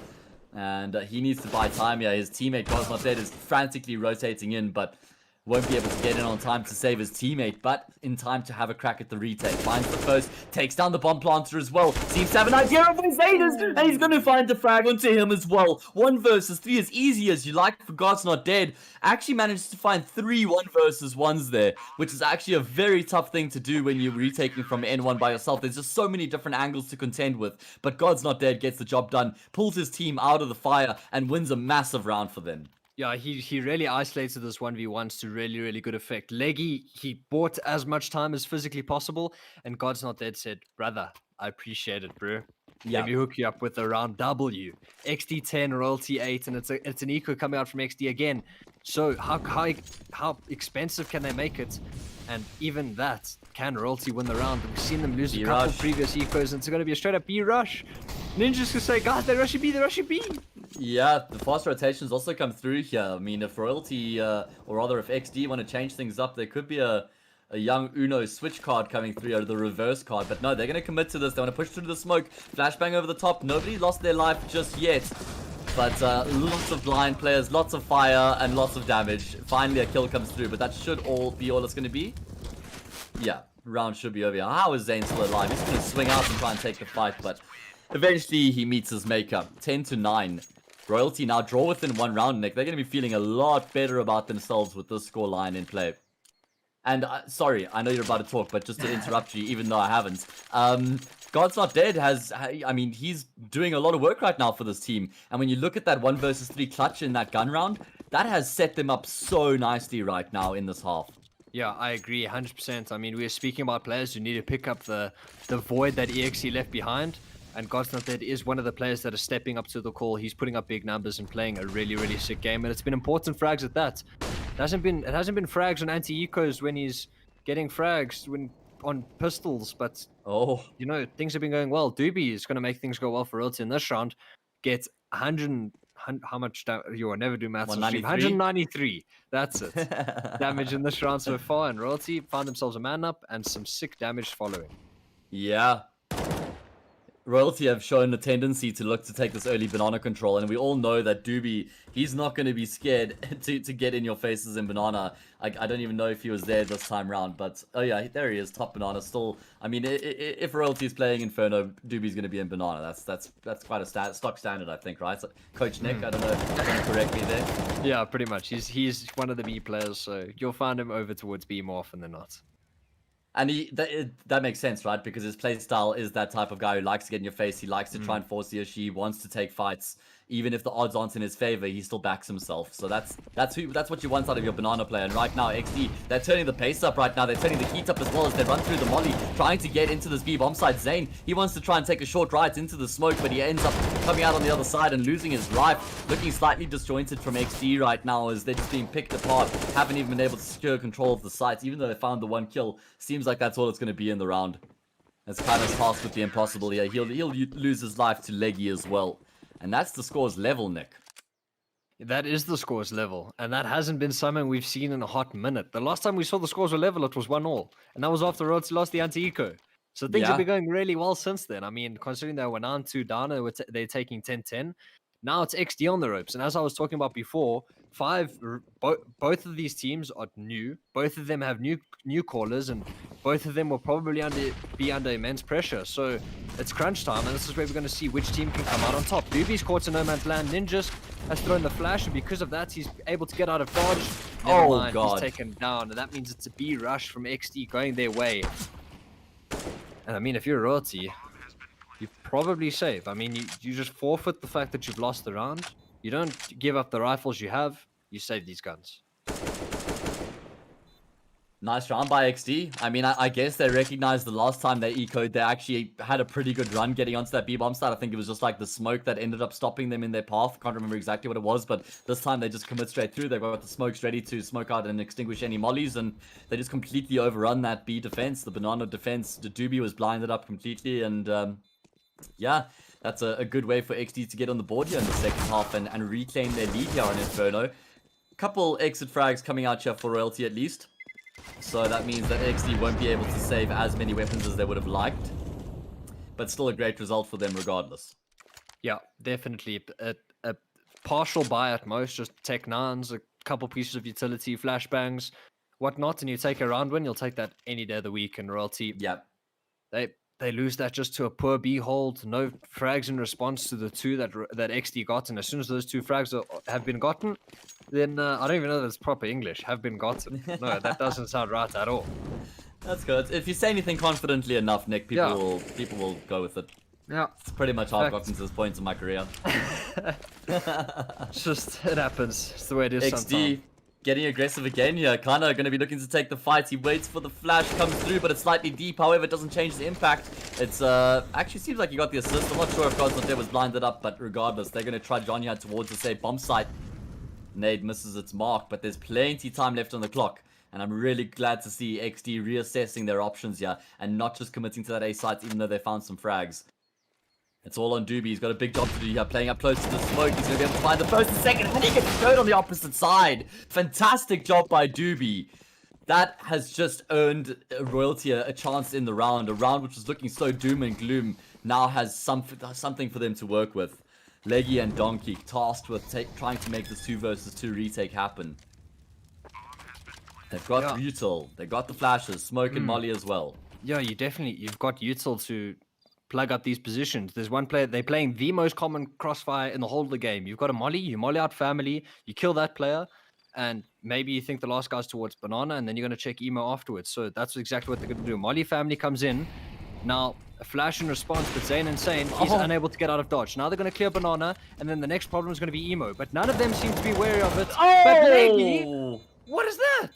Massive frag there from Leggy to trade out Donkey as he gets taken down. I think Tianki was licking his lips when he came around the corner there from Emo. Seeing both of the players with the backs turned, he opts to go for the rifler first. And in the end, Leggy is quick enough on the trigger to find that trade, that all-important trade, Nick. Yeah. I have to say, overall, that round, Exdee made it a lot harder than they needed to be. Like, there's a smoke down, bottom banana. There's still a minute left on the clock. You're a 5v3. You can just wait that smoke out. Like, why are you flashing through it? There's really no need. And that allowed Royalty and Avenians winning the round. And they took it with both hands, clearing it up. So, again, just Exdee being the architects of their own downfall, similar to how Royalty were on their T side, is it's going to be 11-11. And again, it's back to anyone's game. Absolutely. Big gun round here, Nick. This can be sort of giving us a good indication of what to expect for the rest of the half. Doobie catches Tion off guard, destroys him, deletes him, sends him into the nether. And Doobie's not done there either. He's feeling it now. He's starting to get into his zone. Wants to keep forcing the issue. Oh, Rig spots the head out. I was wondering if Doobie might have seen him. That's a big trade kill there from Rig. Doobie just wanted the extra smoke, man. Right. And I don't mean the scaf. Now Royalty are pushing to a 2-2 situation. So now they got 2 players over towards B, 2 players towards N1. And Exdee, they're just going to group and hit the side together. So Leggy, his goal is to get one and get out. And that's a really bad timing peek from Zayn Insane. Now Royalty are able to set up a crossfire and knock down the site. Leggy's got 2. Leggy's going big, and God's not there. There's got another. And just like that, a missed timing peek from Zayn Insane means that it's Kana in a 1v4. And he doesn't know what's going on. Nice frag. Oh. Yeah, thankfully for God's Not Dead, Donkey is as close as he was, because that could have gone awry very quickly if Kana was able to find that kill onto the low God's Not Dead.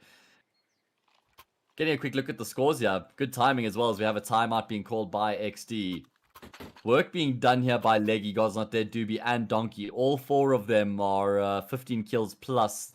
Most of them are neutral, if not positive. Just Doobie, who's slightly behind there. But the frags are coming through right now, and it's an even kill distribution for the top 4 fraggers here for Royalty. On the opposite side, if we look at Exdee, it's kind of a similar story, Nick. You've got 4 guys who are fragging, doing their jobs, doing pretty well, and Zayn is struggling. He's 6 and 15 right now, and he just hasn't been able to find his footing here on Inferno. So hopefully he gets it going when it matters the most here for the team, because aside from the pistol round, Exdee haven't been behind in this entire map. Yeah, definitely. So now, how the turntables, you know? How things have changed. like the world's climate. Exactly. You know, climate change is a real thing. Oh, damn. This is a positive environment, Nick. I like to be happy when I'm casting CS.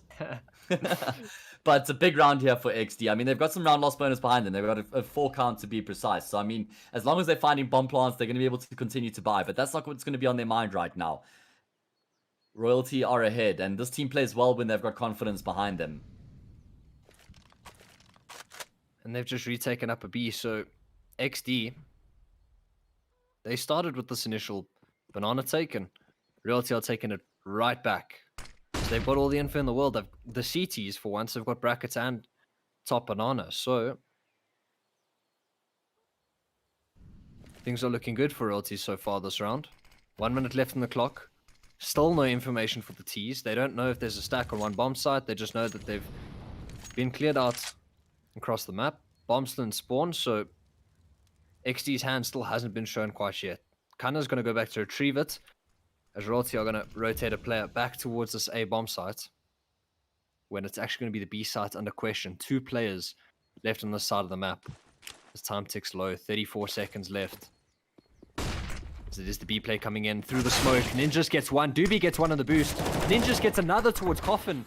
Now it's a 5v2. You can play retake all you want if you're Royalty. God's Not Dead has got 1 burning down. Tianki's got 2 though. So it's a 1v5 turned 1v3. Turn 1v2. Leggy tagged to 55 through the smoke. So he's going to be able to be afforded the bomb plant. 10 seconds left on the clock. Now, full blind. They still don't know where he is. Yeah, he's got the pillars cover right now. They could line up for him here as well, you know. Oh my god, he finds the shot onto Donkey. Nearly converts the 1 versus 5 into a round win. Somehow, Tianki, with everything against him there, just keeps his composure, Nick. But it's not enough as Leggy secures it. Yeah. And that's, I mean, that wasn't even like an easy one where sort of Royalty was just rushing him down. He had to work really hard for those first 3 kills. The fact that he finds that third player towards CT, that's the kill that sort of starts to get me believing. But Royalty did play that nicely as well, right? It has to be said in the 1v2. Once they realize the situation they found themselves in, they double up and they make sure they don't give him any further 1v1s. Yeah, and I think when it's all the time when you're part of the 5 against the 1, you lose the first frag, it's still fine, you know. And then the next person throws, and then it's a 1v3, and then you're like, oh no, people were in 1v3s all the time. And then the pressure starts to go on the CTs, and then that's when Tianki's feeling it, you know. He's got 3 frags, the round's gonna be his to win, but things gonna go Royalty's way. And that 13-11, another buy round coming out from Exdee, and early damage is gonna go the way of Royalty. A molly towards N1 is going to be as good timing as possible. As Royalty have got 4 players towards this A site, and Exdee are locked in brackets. Royalty have got all this info, and Leggy is going to go for some. Tianki taken out. The danger man we saw in the previous round, he's taken down. So now it's going to be a 4v4 on this A bomb side at best for Exdee, if they can't get some taken down before they hit the bomb site. Crossfires have been set up. Oh, they used their lone smoke there. That means the crossfires are going to be able to take full effect. Exdee seems to be running out of ideas here on the T side, Nick. They've tried pretty much everything. The only thing that's been successful so far was that eco round rush up towards Banana with the Tech 9s. Outside of that, they've had rotten luck so far, but we have to commend the CT side that's come out of Royalty. They've just constantly morphing, constantly changing things up, not being predictable, making themselves very difficult to read right now. Everybody's hitting their shots, and you can see the game is being felt very nicely right now. And now Exdee, they go back to their bread and butter. The thing that worked last time, that is a money grenade. Oh my god, there's body parts everywhere in Banana right now. That's a sight for sore eyes, man. I have a feeling Ninja's new. Like, he's been on a team with Tianki for a hot minute. He was like, okay, Oaks, Tianki's calling another B rush. And he double named him. Oh, look at Josh. Jeez. Just peek, re-peek, and peek again. You know, but yeah, Ninja's like, peeking. Yeah, I'm farming the frags up, but just spots on, I agree. You could see the plan was there all along for Ninjas. He knew what was coming. And it's a 1 versus 3 now for Melkis, who was the hero of the first half, but he's definitely been quiet here in the second. I mean, he was 18-7, I think, Nick, if I recall correctly. 18-8 at the end of the first half. So, I mean, since then, 3 kills in the second half. Not that anybody's been hot from it. Press tab, you just check all the blue at the top. It's just been blue on brown the whole half, and things have been really rough for Exdee, and Royalty have really seemed to hit their stride towards the second half. Maybe it's their CT side that has become maybe they become more comfortable in that. Maybe it seems to be the side where a newer team like both of these are just seem to be more comfortable with. So 15-11, yeah, I mean, now all the pressure's on Exdee. The CT side you'd assume would be easier than the T side to choreograph when you have a less coordinated unit, right? So that makes sense in principle, but things don't always work out in principle as they should. Rig able to get out with his life there. Exdee with their lives on the line here on Inferno. They have to win this round to keep themselves in the hunt. And Tianki, the IGL, finds a double. Donkey's been spotted out as well as he's just desperately trying to get back onto the bomb site. Support is far away. Has to make a big play here on the box. He finds the first. He pivots 180. He finds another. He takes down Melkis as well. Donkey single-handedly says, don't worry, lads. I've got the defense under lock and chain. Just Rig now left. The player who's brought down to 17 at the start of the round has to find a 1 versus 3 to keep Exdee alive. Oh, how the tables have turned here on Inferno. Royalty coming out guns blazing on the CT side. The only round that they lost was actually an anti-eco where they lost to the rush up onto Banana. Anytime they've gone up against rifles or eco rounds outside of that, they've stood tall. And it seems like they're going to be getting across the line here unless Rig can make something magical happen. And it's not to be. He goes down to Doobie. Royalty close out proceeding 16-11 and they take a 1-0 lead into the second map. Oh, and it didn't start as clean as they would have liked, but at the end of the day, they were able to get their map on the board, and that is something extremely important to keep in mind. We saw it was rough on the T side for both of these teams. Royalty are 1-0 up, but it's going to be Vertigo next, and that is Exdee's map pick, and that genuinely could go either way. Probably Exdee favorites since that, and I wouldn't be surprised if we see a third map being Mirage. Well, I'm hoping for a third map. I mean, Exdee, they need to make sure they're not too hard on themselves in this break right now, Nick, because they looked fantastic in the first half at 10-5. Oaks were hitting their shots. There was good coordination, good team play. Their T side just fell too short. They just didn't have enough depth on the T side, and it kind of was kind of evident that they didn't have anything to fall back on once things weren't going their way. Hopefully, moving into Vertigo, they've got a bit more of a deeper playbook to rely on, and I've got big hopes. I mean, if we're going to be seeing the lads coming out the block starting as well as they did Inferno here, Vertigo, as you say, every chance we're going to be going to a third map. But before then, we are going to be taking a short break, guys. So we're going to be taking about a 5-minute breather. When we come back, we're going to be announcing the next giveaway. Not entirely sure yet, because I'm not good at my job, what we're going to be giving away. But we are giving something away. It's either going to be something from Evesports or it's going to be a date with Niix. So you're not going to want to miss this one. Absolute facts. We're going to take 5 minutes, and we'll see you guys when we return with Vertigo.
What's up, everybody? Welcome back to this upper bracket matchup between Royalty and Exdee. We just came off the back of Inferno, where Royalty had a fantastic comeback on the CT side. They won out 16-11 after being down 10-5 at half time.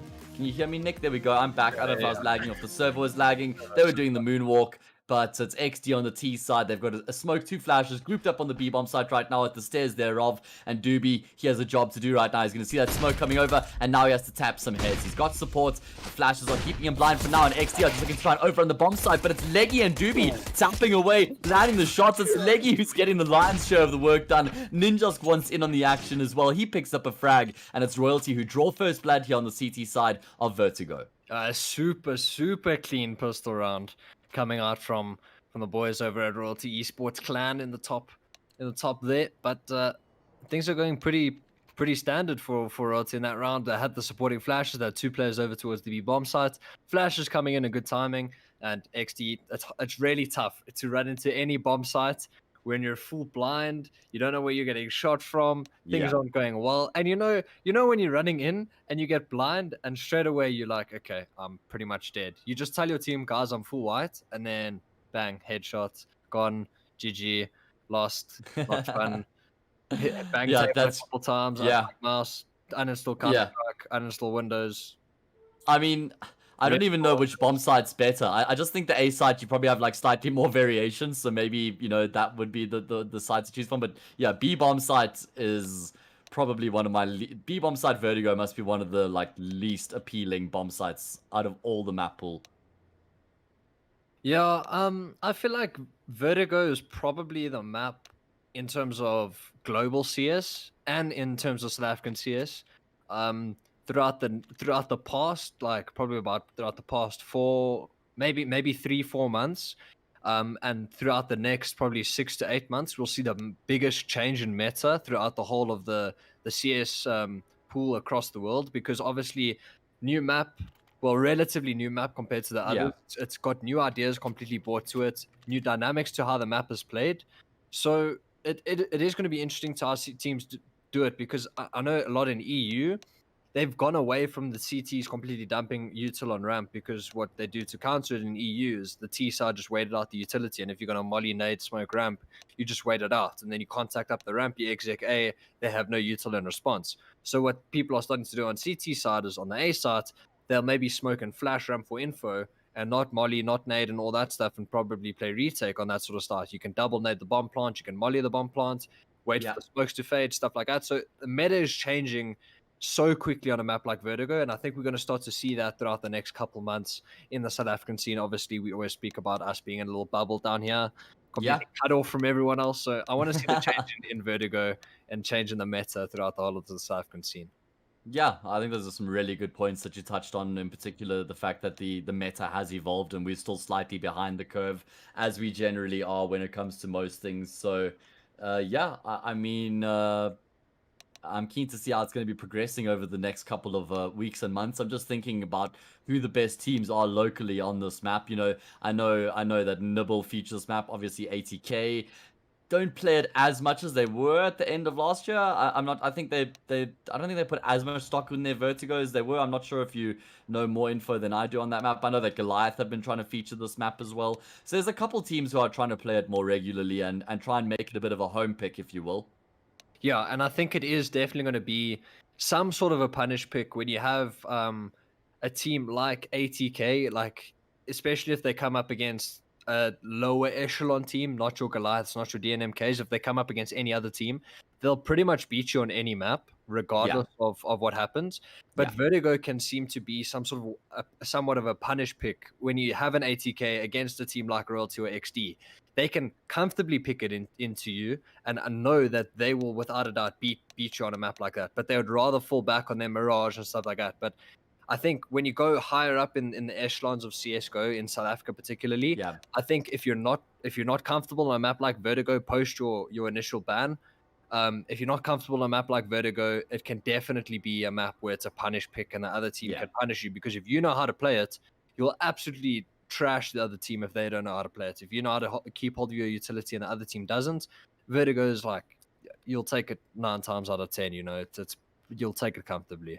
Yeah, I completely agree with you. I think it is one of those. It's almost like Nuke used to be, where in the fact like if you play it and your opponents don't, it's like cool. Let's just write this one off. I mean, it's an easy W. So yeah, I agree. It's sort of Vertigo has become the modern day Nuke in that regard. That you have to practice, that you have to have in your arsenal, even if it's not a map that you particularly want to be picking into games. You still have to be comfortable enough on the map to play against it when the opposition do pick it in a series. So yeah, I think you can't afford to make it your perma ban either.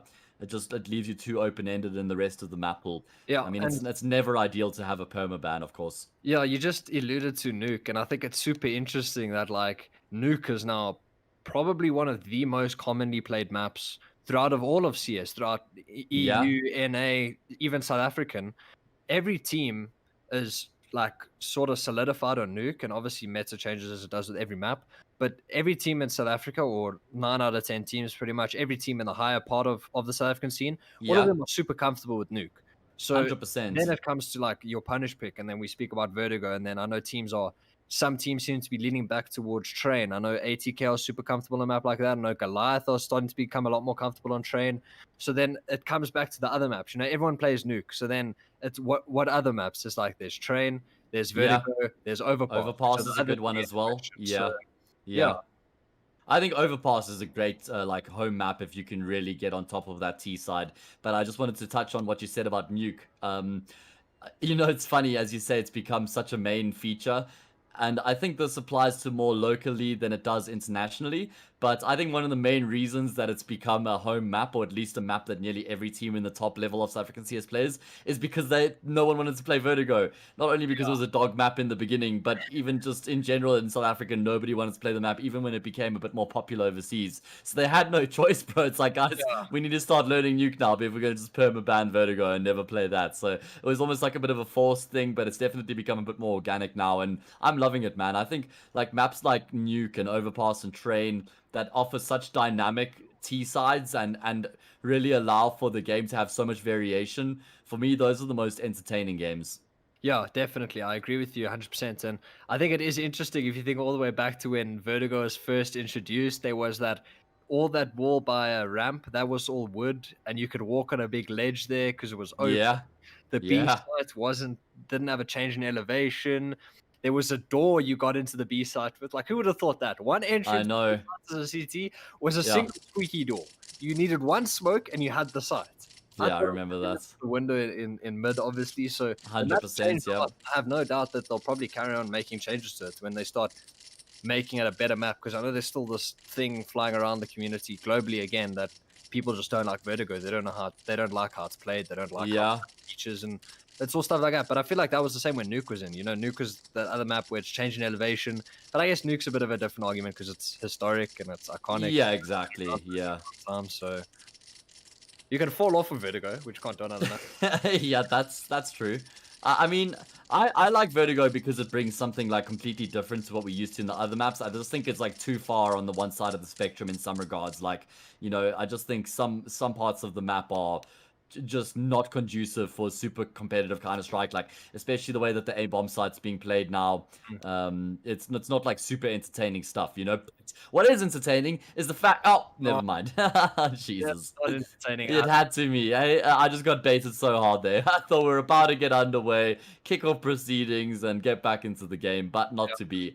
Royalty are gonna have to wait another 15 seconds before they can sink their teeth into this anti-eco round. Yeah, I feel like Vertigo is one of the maps where they make jokes about there only being one bomb site on it.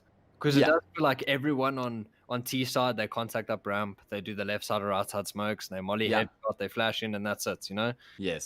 You'll show some presence throughout the other side of the map, but you know, why not, eh? It's perfectly fine. Just A is the only bomb side on the map, and you go B on ecos, and that's pretty much as far as it goes. But now we're getting into it, Matt. Now we're getting into it. Now we're kicking things off into round number 2. Royalty 1-0 up after they won the pistol round. They weren't able to convert the pistol round on the first map. Let's see if they're going to be able to do it here. I'd be very surprised if they didn't, Nick. It's a deco from Exdee. Which is interesting, right? Because if they don't get the bomb plant here, they don't have enough money to buy up in the next round. So, like, for me, I'd prefer to either see them fully invest into this round or not invest at all. This is kind of like somewhere in between. Kind of just leaves you in like an awkward middle ground economically. Yeah, and then maybe I mean the T side AWP it is definitely usable. You can go for an aggro pick towards alley or skinny or secret. I don't know what people call this position. I'm pretty sure every different team has a different name for it. But the T side AWP is quite prevalent. But even then, like you have so many people who are just relying on that AWP when you can just have one person full saving into a round like this if you are gonna force. So then why don't you just force instead of being in the middle ground where you're just wasting money effectively, you know? There's nothing behind it. There's no utility. You've got 5 deagles. You can't buy the AWP up when it comes, or you can, but you just won't have a lot of utility or maybe even armor behind it. So I don't know, we'll see how things go, but Royalty have got the opening frag into this round. Yeah. Nice bit of innovative play there from God's Not Dead. He went on an excursion through middle, up down the ladder to find that kill.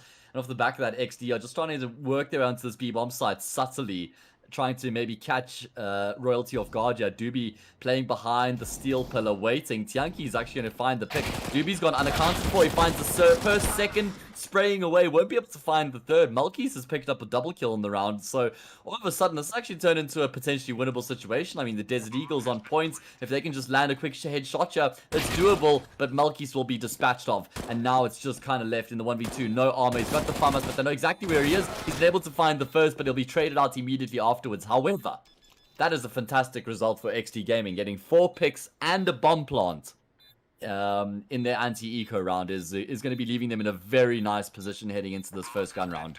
Maybe they saw this coming. Maybe they knew, like, okay, we're going to debate the casters and everyone into thinking that we're absolute plebs. And we just got eagles. We're going to get the bomb down and we're going to buy the next round. We don't have the AWP, which is something that we got right. You know, they weren't going to get the AWP up. But I mean, that is extremely successful by eco effectively. 4 kills. So there's 1 noticeable rifle on the Royalty Esports side of things, and 5 AKs on the side of Exdee. Yeah, this is a beautiful opportunity right now for Exdee to sink their teeth into this T side and start mounting a bit of a platform. How do Royalty approach this? I'm keen to see. They've got numbers right now at A ramp. It's going to be the flash. They're going to look to try and reaggress here after not showing any immediate presence at the start of the round. It's about perhaps playing reactively here towards ramp. Ninjask is actually the only player still around, so they just want to show some presence so that Exdee can't take ramp for free. Donkey hanging around a little bit here. Needs to make sure he doesn't give his life away because his teammates have left the situation now. What sort of a T side are we going to be seeing from Exdee here, Nick? Right now, it's as we expect, just playing nice and slow and starting to work up ramp once the CTs have regressed onto the bomb site. Yeah, I think it's definitely going to be a bit more of a rehearsed map from the side of Exdee. I don't think Royalty are too clued up about how to play Vertigo. So I think XD have probably got them on the IQ sort of department on things. They've played ramp super passively. Royalty pretty much have no utility. They've got a couple flashbangs, and then God's Not Dead has got the only noticeable molly and smoke. So I mean, XD have done exactly what they wanted to do. They've drawn out all the early utility from Royalty. And Doobie, oh, sorry to interrupt you there, Nick. That was a very prolonged battle there. Doobie actually lucky to come away with the kill, and there's only 25 seconds left just, so XD have no choice. They have to commit to this B bomb site. God's Not Dead is trying to get in position, but his position's been given away. Blinded up are all the T players, but kind of still gonna be able to find the frags. That should be the bomb plant secured at the bare minimum. Ninja's trying to play around the fringes of the smoke. He does lose his teammate Leggy. It's now just him and Donkey. They have a flash between the two of them here. Exdee with the numbers advantage right now. Gonna be seeing that flash raining in over the top from Donkey, just waiting for the smoke to dissipate. Ninja's has got a kit as well as Donkey, so this is still doable for Royalty. There's no money left in the bank yet, so big retake on the cards. Melky's has been spotted out, but he's gonna be able to find the kill. In fact, it's Zane Insane who picks up the first. Melky's finds the second, and XD are on the board. Yeah, XD converting the first buy round again, which is something of the same sort of storyline that we saw over on Inferno, and there's another attack pause. So many pauses, bro. Yeah. How many pauses, bro? I mean, it's surprising. I mean, normally in South Africa, we're begging to see pauses, and we got the second tack timeout here in the first 3 rounds. So XD using them to their advantage here, perhaps. But yeah, this is XD's map pick for anybody who's just joining us. We had Inferno first up, which was won by Royalty 16-11, but don't let that scoreline deceive you. They were down 5-10 at halftime. Heading into the CT side, they only lost 1 round in that second half, so Royalty got across the line there on Inferno. I'd be pretty worried about their chances here on Vertigo, though, Nick, if they didn't win, or rather their chances in the series, if they didn't win Inferno coming into Vertigo, that might have been a bit of a dire situation they'd have found themselves in. So they're pretty fortunate that they were able to turn things around on Inferno. Yeah, I agree. I think XD are a lot more rehearsed on a map like Vertigo, and we speak about how if you pretty much know how to play the map, you're pretty much going to know how to beat the other team on it. So I think XD are massive favorites coming into this one, and I think Royalty, the fact that they did win Inferno, they know that the safety of having this go at least to 3 maps, or not at least 3 maps, but they have the safety of there is a fallback if this map doesn't go well. So I mean, we'll see how things go. But just as I say, I'll see how things go. There's another pause, so I mean, we'll see how things go just yet. I think Rig needed a bathroom break, and they were just too scared to ask for a tech pause or something. I don't know. I don't know why I singled out Rig. He just hadn't bought his util yet, so that's what I was going off of. What are you doing, Rigwa, bro? Rigwao. It's actually Kana who's not moving. I see everybody else is moving, so hopefully he'll be back in time here for the round to kick off. Force buy from Royalty, Nick. And they've got a bit more utility, a bit more pieces, and a bit more bits and bobs to work around than XD did prior. And XD did really well with their 5 Deagles. They got the bomb down, they got rifles up, and they got a subsequent round victory. So Esports, if they lose this round, the economy is going to be on the ropes, and they're already forfeiting the lead to XD. Yeah, this would be a great little opportunity for XD to get themselves ahead if they can win this round here against the Force Buy. They'll hear the Desert Eagles, so they know that obviously they're not going up against rifles, which wouldn't have been a tough read to make. Never really know if it's a Force Buy, though. Could just be some upgraded pistols. Oh, Leggy! That was disgusting. Rig, though, evens things out by taking down God's Not Dead. That's a big pick, just to keep things in even numbers for XD. Oh, and the AK takes the plunge. Okay, Kana's making sure that's not being retrieved by anybody. And now XD, they're just grouping up, playing the numbers game. They've grouped up to take mid control.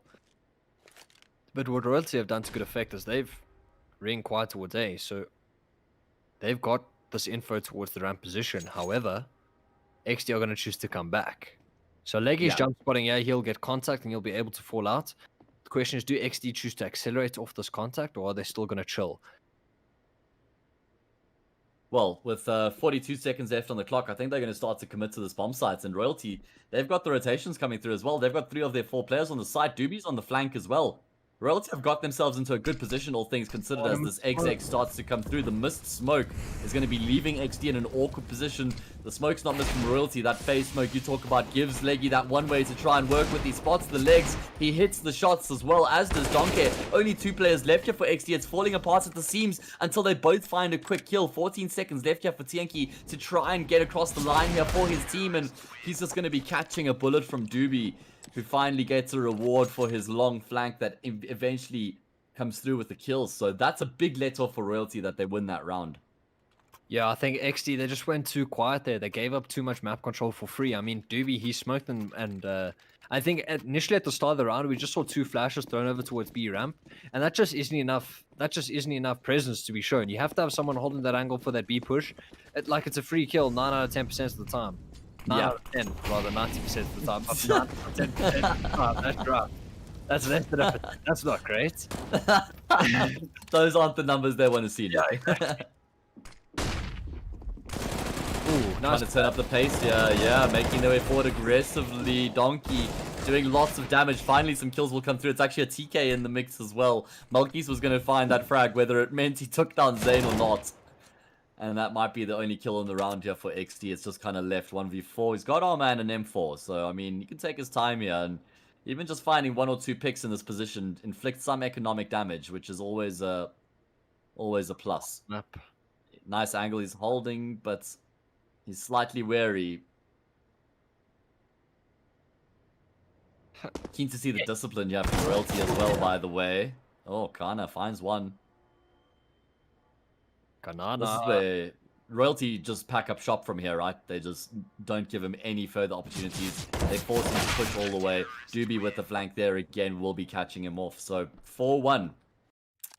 And not the most amounts of money in the bank for Exdee either. I mean, they'll have enough to buy. In fact, they're going to go for the half buy. So yeah, they're going to play the long game here. Yeah, I mean, we saw what they could do in the half buy on Inferno, and the second round they were able to do here.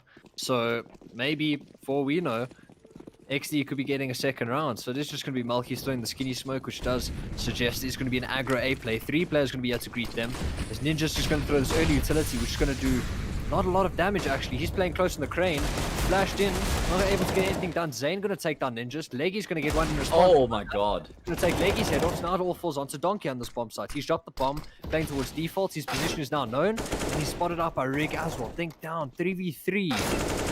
Oh, Doobie. So much damage. Lots of damage done. Still though, the 1-man surplus here for Royalty, as Malkis is desperately trying to get that bomb planted. Will come through for him. He's got a teammate in the way of Kano, who's been able to get back to the ramp with the FAMAS, but he catches the bullets, and now they have to know it's only the planter left remaining on the bomb site right now. Malkis with the Tech 9 will find the first. Donkey's also very low. He needs to be patient and wait for God's Not Dead to get on the mix. You can see Donkey's trying to bait him. God's Not Dead coming around the corner, not going to find the opportunity. So Malkis has actually been able to get back now. Going to be mollied off though. He's going to ring around all the way. Coming up the ramp, he picks up a FAMAS as well. Gets the kill onto Donkey. It's just God's Not Dead left sticking the defuse, and he'll be able to win the round. But so much economic damage inflicted here by Exdee in their eco round. So much damage. And something important to note, it may have seemed like a minor thing, but God's Not Dead retrieving that M4 is actually big. He's able to get that M4, drop it over to Donkey. Yeah, that's true, man. Buy another one and drop it over once more. Then Leggy's able to drop an M4. So now they've got as good a buy as they could 100%. Now, yeah. If anyone has an inferior buy, it's Exdee. Tianki's been given the FAMAS. You speak Oh. the player doing the hard rolls. Malkis gets so close to winning the round, he says, here you go, Tian, here's a FAMAS. Take it or leave it. Give me your AK, lad.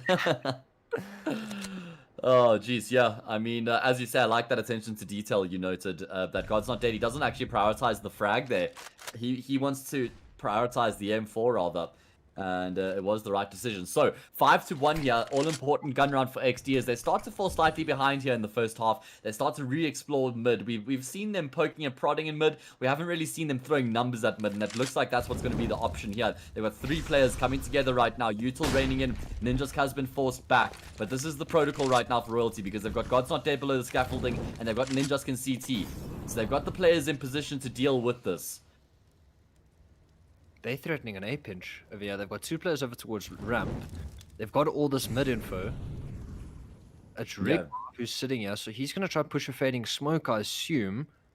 But Royalty don't have this info. It is going to be an A play, but Leggy and Donkey are going to be re-inquiring over towards Skinny. If they get a frag and don't get checked, things could be A for away. Rigwa's going to take down Oh. just get the head was just spotted by Leggy, so they're going to be split on so quickly, and they're going to get found out super soon. Oh, Leggy has a big job here with the ult. The pull actually saves Malkis' life. Now it's on God's Not Dead. He needs to stay alive, or rather it's on Donkey. He needs to stay alive for as long as he possibly can here, and Skinny denying the plant would be incredible. There's only 13 seconds left here, Nick. Exdee, they'd have to commit to this bomb plant. God's Not Dead is just living rent-free. Doobie's on the flank as well. Finally, God's Not Dead will be dealt with, but Doobie's able to activate, and now both of the remaining Exdee players are both towards Skinny. And the molly dropped as well is going to be forcing them around. God's Not Dead taps the bomb. He has lost his teammate though, so now he has to clutch it out 1v2. Hits the first, tries to commit to the spray. Not going to be connecting on that headshot. Tianki trying to go back around. Diffuse is going to be stuck here by God's Not Dead. Tianki desperately pushing forward. Not going to be checking it in the end. He expects him to be faking, and the diffuse is stuck and completed by God's Not Dead. And the round again won by Royalty by the skin of their teeth. That's super unlucky from Tianki. He was expecting the chase from God's Not Dead. That's why he ran so far down the ramp. But then, obviously, God's Not Dead not chasing. He had the sound cues of that wood, those footsteps on the wood towards the ramp. Yeah. Then he knew you could just stick the bomb. He had the time. Tianki expecting the fake. He didn't peek on as soon as he possibly could. And it's just unlucky from Tianki there. You could see the thought process coming out. I don't think it's necessarily a misplay, but God's Not Dead just seemed to have a really, really good idea. But again, the economical position of Royalty is on the ropes. Absolutely. I mean, 3 FAMAS is an M4 and an automatic shotgun is what they have to work with right now. And that auto shot, he's going to have a job to do. Doobie nestling himself in the corner, has got 3, nearly 4 Ts on the opposite side of the wall there. Playing a very open off angle right now. Takes the hit with the first, but he gets baited in by the AK, Nick. The golden chalice has poison on it, and he ends up receiving its fatal touch. And now God's Not Dead has to try and salvage the situation. Exdee, that's charging through right now. God's Not Dead, lucky to still be alive. He finds a second kill somehow before he eventually gets taken down, but earns a numerical advantage for his team, which has been swiftly removed by Malkis. Kana picks up one as well. It's just Ninja's in the 1v1, but there's no ways that Kana expects him to be so close. Ninja's baited his teammate there, but that's a good case of positive baiting there because he knew he would always be able to win the round from that position. Yeah, super cool head coming out from Ninjas there. Even though his teammate falls, he doesn't give up time. He doesn't give up a sound cue. He doesn't give up something that allows Kana to win the round. He just plays super calm, super collected, has a really good idea of where Kana is. And Kana, you can't blame him there. He has no idea that Ninjas is going to be so close. Yeah, for sure. Things just go well for Royalty in that round. Yeah, but not without Exdee again, like picking up a bunch of kills. I mean, only 2 players have survived for Royalty in the past 3 rounds that they've won. So that's just totally keeping this economy in check round after round. I mean, Leggy barely has enough to afford armor and a rifle. I mean, again, we're going to be seeing the situation with shotguns and SMGs. So Exdee, they keep knocking on the door, but you're only able to really capitalize on this economic damage you're consistently inflicting if you can win a round, right? Because that's when you reset your opposition. If this just carries on in this fashion, Royalty will be happy just, you know, fighting tooth and nail, gritting it out each and every round with these mix buys. Yeah, and then it's so rough because if you're Exdee and you win 1 round and then you convert the anti-eco, you're right back into this game. But the question is, you need to do that as soon as possible because XD know just as much as we know that Royalty's economy is on the ropes, right? So Yes. if XD win a gun round, they know that Royalty are going to be in double eco territory, and they know that if they win the next round, that things start to look really, really good for them. So Precisely. for XD is how soon can you win the gun round? How soon can you force Royalty in that touch and go situation? And how soon can you form some sort of a mantle in some sort of a way back into this game? Because you're 7-1 down, 6 rounds down on the T side of Vertigo. Things ain't looking too great for XD right now. Yeah, but then again, like, it has to be said that the scoreline doesn't really justify how close this game has actually been so far. And as you just mentioned, if XD can win 1 round here, they completely break the back of the economy that Royalty have. So they're still very much in this half if they can just start picking up some rounds in the next couple. So yeah, this has been a great game so far. Back and forth, fighting it out completely here. Good job by Royalty. I've been impressed by Doobie as well. He's been very proactive at that B-bomb side. He hasn't just been sitting back and waiting. And He's been getting himself in the action even when nobody's sort of been coming that side of the map. He's been making good reads with his flanks and pushes as well, and putting himself in some decent positions. He got a bit unlucky in that previous round after he finds the first headshot. He wants that AK so badly, and he just gets completely overwhelmed. I mean, if he had actually kept on holding that same angle, he might have even been able to get some more kills from that position. That would have been a clip. You know, that would have been a clip. Oh yeah. On Evesports Instagram, you should go follow. That would have been a clip. There we go. Yeah, maybe even on the Twitter afterwards, because you should follow Evesports on Twitter as well to keep up. There we go. When we're streaming games every Tuesday and Thursday, Matt, for the next what? Yes. 8 weeks. 8 weeks For is the next 8 weeks. Yes. like I wake up, I dream about this sort of stuff. 8 weeks. Yeah. Counter-Strike. You can't have And better, right? and it's not like there's any dead games, because it's not like round robin group stage where some games mean nothing and like BO1s here or there. Every single game is high octane, intense. This is a double bracket elimination, event. So if you lose a game, lower bracket, lose again, that's the end of your run here in the 8-week tournament. So every single game that you play in is of seriously important relevance, essentially. So yeah, I'm a big fan of the setup here that Evesports have employed for Season 2. Yeah. And it's great to see some continued support as well from the tournament organizers, right? I mean, they came back off the Season 1, which was a bit of a proof of concept for them, and it all worked out perfectly. Got good support, got the green light from the back room, from the sponsors, the big wigs who make all the important decisions, and here we are for Season 2 of this fantastic tournament. So it's awesome, man. Really good stuff to see, and hopefully we continue this run in 2021. We won a lot of events. Yeah, I mean, when in doubt, just add another event, right? A good, well-run event like Evesports is putting up, like super. Absolutely. Got a super well set up Battlefy page, which they've got, which you see the brackets, you see the teams, you see where they'll go. Yes. Who's in the upper brackets? Schedule. Super sort out. We've got admin behind the scenes. We've got high production, like everything. We've got the whole 9 yards. That's another one I was going to say, is the production as well. Yeah. Yeah, the production level that they bring to the table is also fantastic. Season 1 was near flawless, and yeah, we might have had a tech issue tonight, but the thing is it's so early on in the event, and I know that they've got a new setup as well that they're running, so it's just about streamlining everything and getting it under wraps.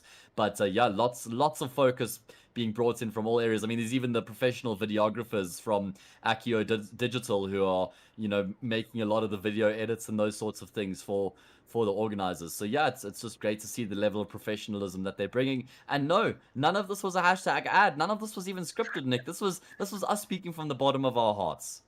Yeah, I agree. And you know what's super sick about the whole esports tournament is you get rewarded for watching the games. If you're watching the games, I think it's time that we give the people the chance to be rewarded, Nick. I agree. I couldn't on that note agree more. So, guys, let's chat to the director there. Let's get him to switch to the cameras. Let's have a look at our beautiful faces for a quick second there, please, production, if you could be so kind, because we want to show you what you guys are going to be getting as the giveaway. No, it's not that beautiful guy on the right-hand side of your screen, Mr. Nick. We're going to be giving away one of these fantastic t-shirts. I have to get a little bit of elevation here because, I don't know, my camera is a little bit further out. Yours is a better example.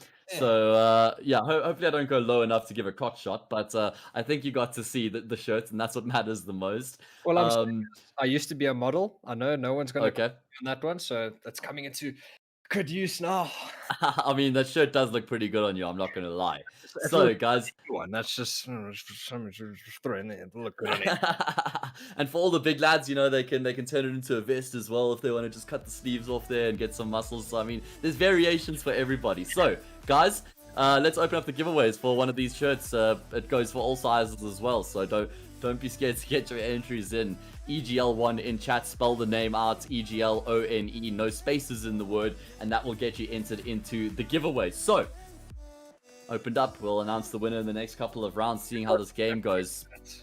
Make sure you stick around. Some would say free real estate, but I'm saying free Evesports shirt, which is super stylish. You can wear it out to probably someone's wedding. That's how stylish it is, I actually wore the one from last season as my cricket shirt at Trading's, by the way. I was repping hard today. Super nice material. That's actually something we didn't mention. Super breathable material. Super exactly. Big. Yeah, absolutely. Even Heartbreak can enter. We've got shirts big enough for him as well. So yeah, Unpause has come through. Leggy's reconnected. His internet is the longest internet I've ever seen be restarted. You guys have seen enough of us now. We're back into the game. 7-1 on Vertigo. Royalty looking good, but the scoreline does not justify how close this game has been. All you have to do is look at the bye round that Royalty have to work with after winning 5 consecutive rounds, Nick. It's disgusting. Yeah, things are looking touch and go. This game could flip in a heartbeat. Even though heartbeats don't flip, coins do. But this could change in the tap of a foot. I don't know. It can change in the flip. I mean, that's... I appreciate that you're trying to come up with your own ones, at least. I mean, there's some points for that, but the execution wasn't as good. This as fast as you reload a negative. Oh god, I will be up for a while. I mean, Royalty kind of setting themselves up and didn't take any early fights towards ramp this time, so that should give Exdee some information that they're playing with SMGs perhaps. Outside of that, the setup hasn't changed too much. Doobie with the AK, he's by himself all the way at that B-bomb site, and Ninjask is fairly close in support. And outside of that, well, God's Not Dead's actually been able to get himself into the ladder room, so that's a pretty good position. Maybe a quick flank on the cards. Yeah, and Royalty are actually going to cheeky boost ramp, which is actually going to get them so much info, but it's going to come at the worst possible time. Just as the exit comes in, they're going to choose to boost. So there's 4 players on the A bomb side. 2 of them are going to be towards Skinny, so they're going to have a real close in this round. They don't see them. Leggy is tagged. Rigwa down to 6 HP. Now Donkey is stuck between a rock and a hard place. Tianki's got to kill onto Doobie. Kana is now taken out Ninjask. Now it's the only... Where's the AK? Sites and God's Not Dead. Oh no, poor Donkey. He gets the kill onto Zane, and then he drops his MP9 into the smoke, runs into the smoke to try and pick up the AK. Sees he still just has his USP, and then picks up his MP9 afterwards and then dies. So, a series of unfortunate events, but great work there by Exdee, charging into that A bomb site, finding the entries. It was just so awkward for Royalty there on the defense. They were at all sorts. They were completely out at sea there. There was no structure. And so, yeah, Exdee are on the board once again. They find their second round, and it's a force buy in response from Royalty, Nick. Yeah, and this is what we were talking about. As soon as this force buy comes in, this is when the game can change super quickly. And Milky's is going to make light work of it so far. 2 kills in the round so far. As Rigwa is going to chime in for one of his own, which means it's Ninjask and Donkey. Donkey's just fallen off the map. Things just aren't going great. Ninja's now 5 Eagle in hand. Yeah, I mean, for this round. This could be like the beginning of where Exdee completely turned this half around, you know. Even they could even go as far as to make this like an 8-7 halftime score. I know that's a bit extravagant, but it's been so close up until this point, and it just seems like now they're starting to find a bit of momentum here on this T side. So still early days, and they certainly shouldn't be counting themselves out of it by any stretch. Yeah, and I mean, if you think about the rounds that Exdee lost, it would have been the stick of the defuse from God's Not Dead. Yes. It would have been the 1v1 from Ninjas through the smoke. It would have been the buy round that Exdee had where they forced up deagles and they got the bomb plant. So all those rounds that have come down literally to the wire, literally to one player staying alive, they've gone Royalty's way. So if you flip the script, we could see a completely different scoreline. Exdee could be winning this game so easily, but it's going to be a rush. And Zane and Zane's going to teach how to count. 1, 2, 3, 4. 3 only. God's Not Dead takes him out. Donkey's going to get the last 2. 7 4s, the scores in the doors, and Royalty are finally going to get some M4s. Yeah, get some firepower packing here. I mean, this is going to be the best gun round that Royalty have had to work with in this entire half, Nick. Yeah, it's about time, right? It's always rough when you're playing and you have like, you feel like you've picked up the M4 like once in the half. And yeah, it may not be true, but it just is. It's just how it is. Or if you're leggy, you've had the AWP ones. Is that what you said, the AWP, or did you say M4? I said M4, but I mean even. Oh yeah. So even that, so it applies to leggy as well. He's like, guys, I just want the big orange gun, or big white and orange gun in his case. Always nice Teen Asimov skin. Always a classic, but a bit of a skirmish towards ramp right now. Royalty have already used a lot of their util, Nick. They only have 3 smokes and 1 flash left remaining. No kits, but God's Not Dead making another play here. He's been able to get himself down the ramp. And he's starting to wrap around on the forklift players. None of them are considering this right now. This could be a massive multi-kill. Coming around the corner. Spots the first. Tapping away. Takes him a while to get that kill. And he's actually only able to get away with the 1 frag. Still a good result though, because now Exdee have to completely consider their aces. They can't just commit to the safe bomb side. And I like that God's Not Dead drops back. He knows he's living in their heads rent-free right now. He doesn't have to commit to this push. And with a minute left on the clock, Exdee have been boxed in. Yeah, and They have to commit. they have to go. They're stuck between a rock and a hard place, but they're only going to be walking to 3 players here. It's quite questionable. You've got all the info. How do you not know that there's more players pushing up the ramp? Ninja's just going to reply to Zayn and saying getting the entry on towards Donkey. And now still man up. Leggy's taken down Mulkey's. Rigwell's finally come in with some sort of rebuttal. But as I say that, he's now on 1v3. And he needs one hell of a rebuttal to keep Yeah. their money's still looking really good though. 10k in 3 of their players. So, but if he can win this round, he could put royalty in the ground. Yeah, 23 seconds left here. He's going to get double peaked as well. Can't control the spray. Royalty back to winning ways. Just to touch on what you were saying there, I think Royalty were just slightly skeptical of the fact that maybe because God's Not Dead hadn't cleared out the other half of the map, the other lower half towards like B and T spawn. Doobie was just concerned maybe somebody could be lurking and coming up there, so he didn't want to just immediately commit to the rotate and then maybe get backstabbed. I don't know. That's the only thing that I could think of, because I was also wondering why they're not committing to the rotate, but then that might have been the reason.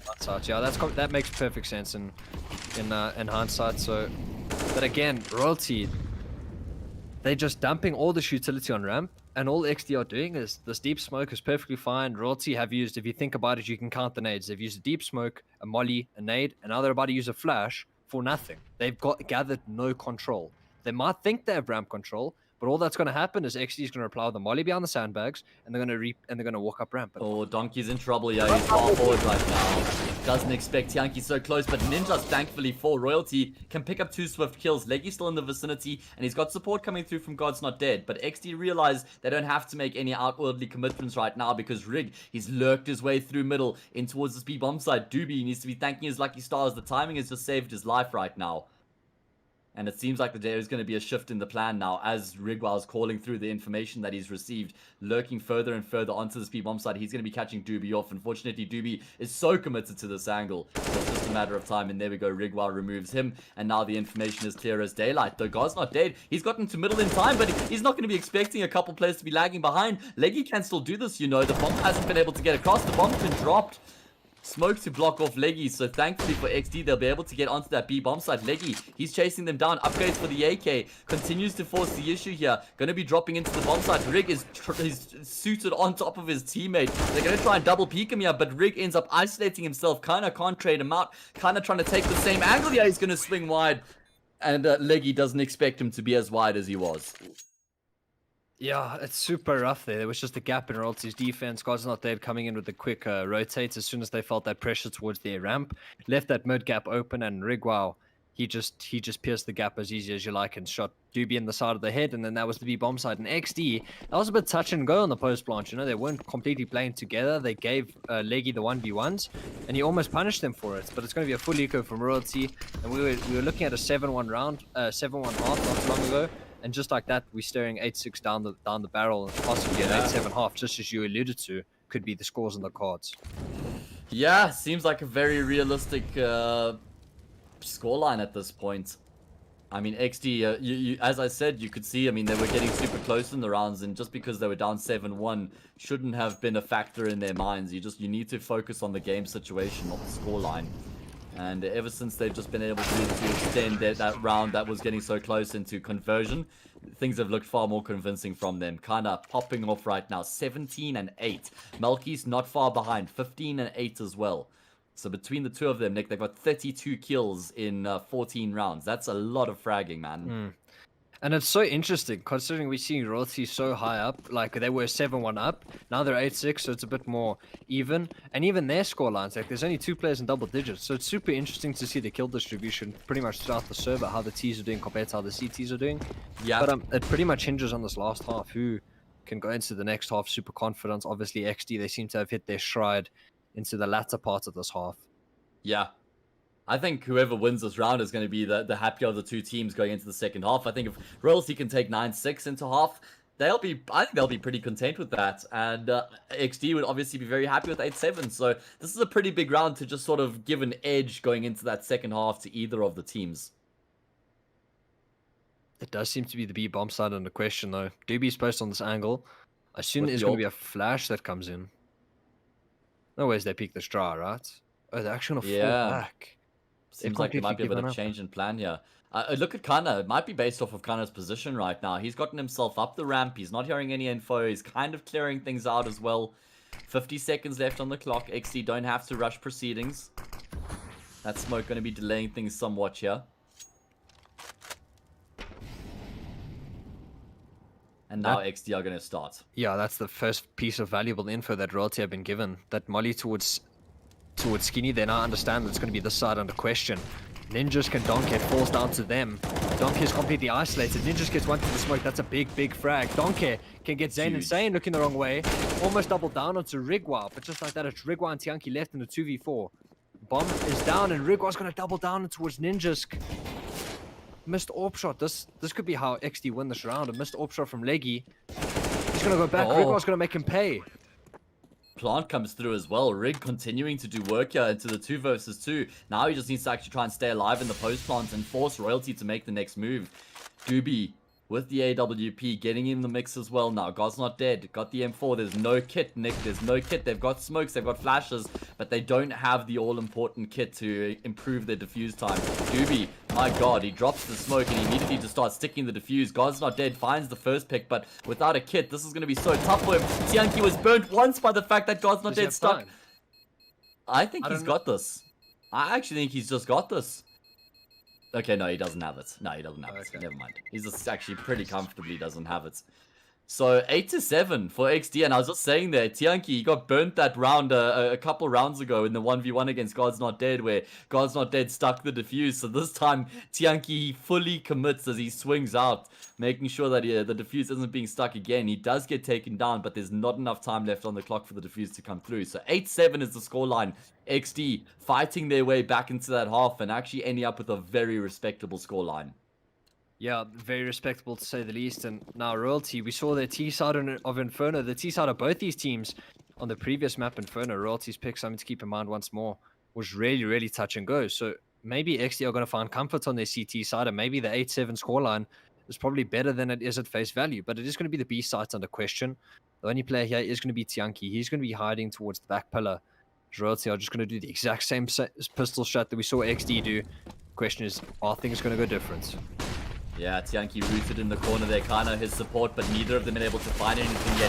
Tianki's been isolated and he gets taken down. Great util usage so far from Royalty to take full control of the bomb site and keep all 5 players alive. This is going to be a tough retake to happen. Rigwell is going to be one of the integral pieces as he's coming up from the flank, but he's going to be double peaked here, running out of ammo. Leggy finally able to find that kill, allowing the remaining Royalty players to focus their resources towards CT. Still frags coming through here for Kana. Job's not done just yet. Somehow he's been able to engineer a second kill in the situation. He doesn't have a kit though, so he has to keep forcing the issue, trying to make his way forward, trying to isolate these individuals. But I mean, he's been able to stay alive for a while. He's going to find the pick onto Ninjas as well. Leggy left him high and dry there. He might get taken down as well, you know. Kana's been able to pick up a kit, but somehow Leggy's been able to stay alive for so damn long that he's going to be winning the round as a result. But Kana, you're absolutely cracked, my friend. Imagine he didn't change to burst mode. I think he could have actually won that round. Wasted a bit of ammo, perhaps? Yeah, like, he can just tap. I mean, maybe he didn't, because to be fair, he picked up that kit like mid-gunfight. So maybe he didn't even realize that winning the round was a possibility. But I think in hindsight, you can look at that and say maybe you could have, maybe one of his teammates could have possibly calmed that he picked up the kit. But I mean, that's like really nitpicking. I'm really going into the finalities, which was probably a bit unfair. So, I mean, at the end of the day, Royalty win the second. They won the first pistol and they've won the second pistol. So they've got info towards A now, as it's going to be a force buy coming out from Exdee, a much more noticeable first force buy than what we saw in the previous. They just bought 5 Deagles. Now they've got FAMAS's piece of utility. As cost not oh dead, my god, the ram. Oh Jesus, that's unfortunate. Any other gun there and he easily picks up a double, but the MAC-10 betrays him. He is just the faker though, because on the opposite side of the map his teammates are starting to make some inroads over at the 3 bomb site. Yankee's got the 5-7. He's actually been able to find one and he's stayed alive for a bit of a period here. Eventually he'll go down, but the Cavalier is rotating in. The Cavalry rather is rotating in. And they meet the same fate that Tianki did. Leggy with the triple kill. Only has 1 health though. Ooh. But that's okay. I was a little bit nervous about the TK there. Maybe a stray bullet from the Galil. It's been known to have a few stray bullets on the spray. That's what I was foreseeing, kind of winning that one. As soon as I was talking trash, I should have won the previous. I had envisioned the premonition. that he was, yeah, exactly, that he was gonna win that one. I was thinking to myself, oh no, there's 2 players who are 1 bullet away. And I mean, it was close. Economical damage once again for Exdee. So, Royalty, this is going to be another buy. Doobie doesn't have a gun. I don't know if that's intentional. It seems intentional, Oh, and his head has Jesus. been ripped off. Deleted, bro. Oh, and there's a bit of a skirmish towards mid as well. Ninjas doesn't have any support here, so if he goes down, that's going to be leaving Royalty in a very compromised position. But thankfully, God's not dead. With a bit of a switcheroo there, ends up behind the 2 CT players. And he's been making some good moves in the early stages of this T side.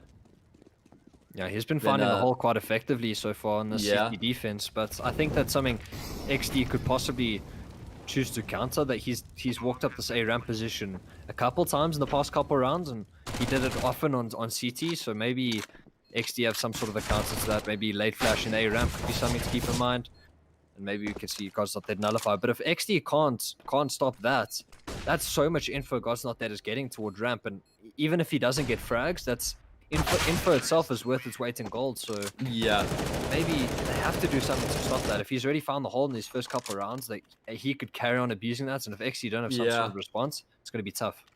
I think once they have the rifles, it's going to be a different story altogether. Definitely. The defense should be far more solid.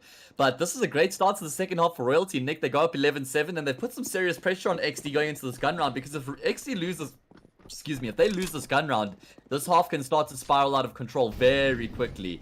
And it's also a bonus round at that for Royalty. So this is a big landmark in this second half for Exdee, more so than Royalty, to be precise. Yeah, I agree.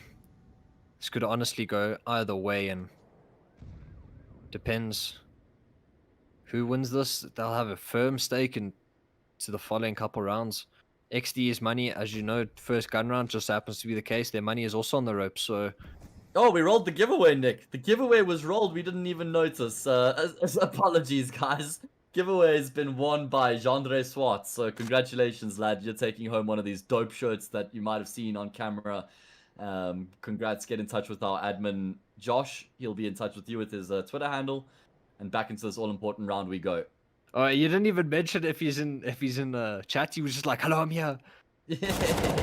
Oh, Zayn Insane finds the first pick. Donkey's going to try and chase him down. He doesn't expect him to actually be hanging around a bit, so Zayn Insane's able to convert that into a second kill. Now Royalty, they have to get their boots on. They have to make some sort of a decision. 37 seconds left on the clock. Seems like they're going to be sending a bit of an excursion party towards middle. The bomb splitting onto that B bomb side. It's Ninjas and Leggy tasked with trying to take the heat off of the bomb carrier. They need to take some contact here.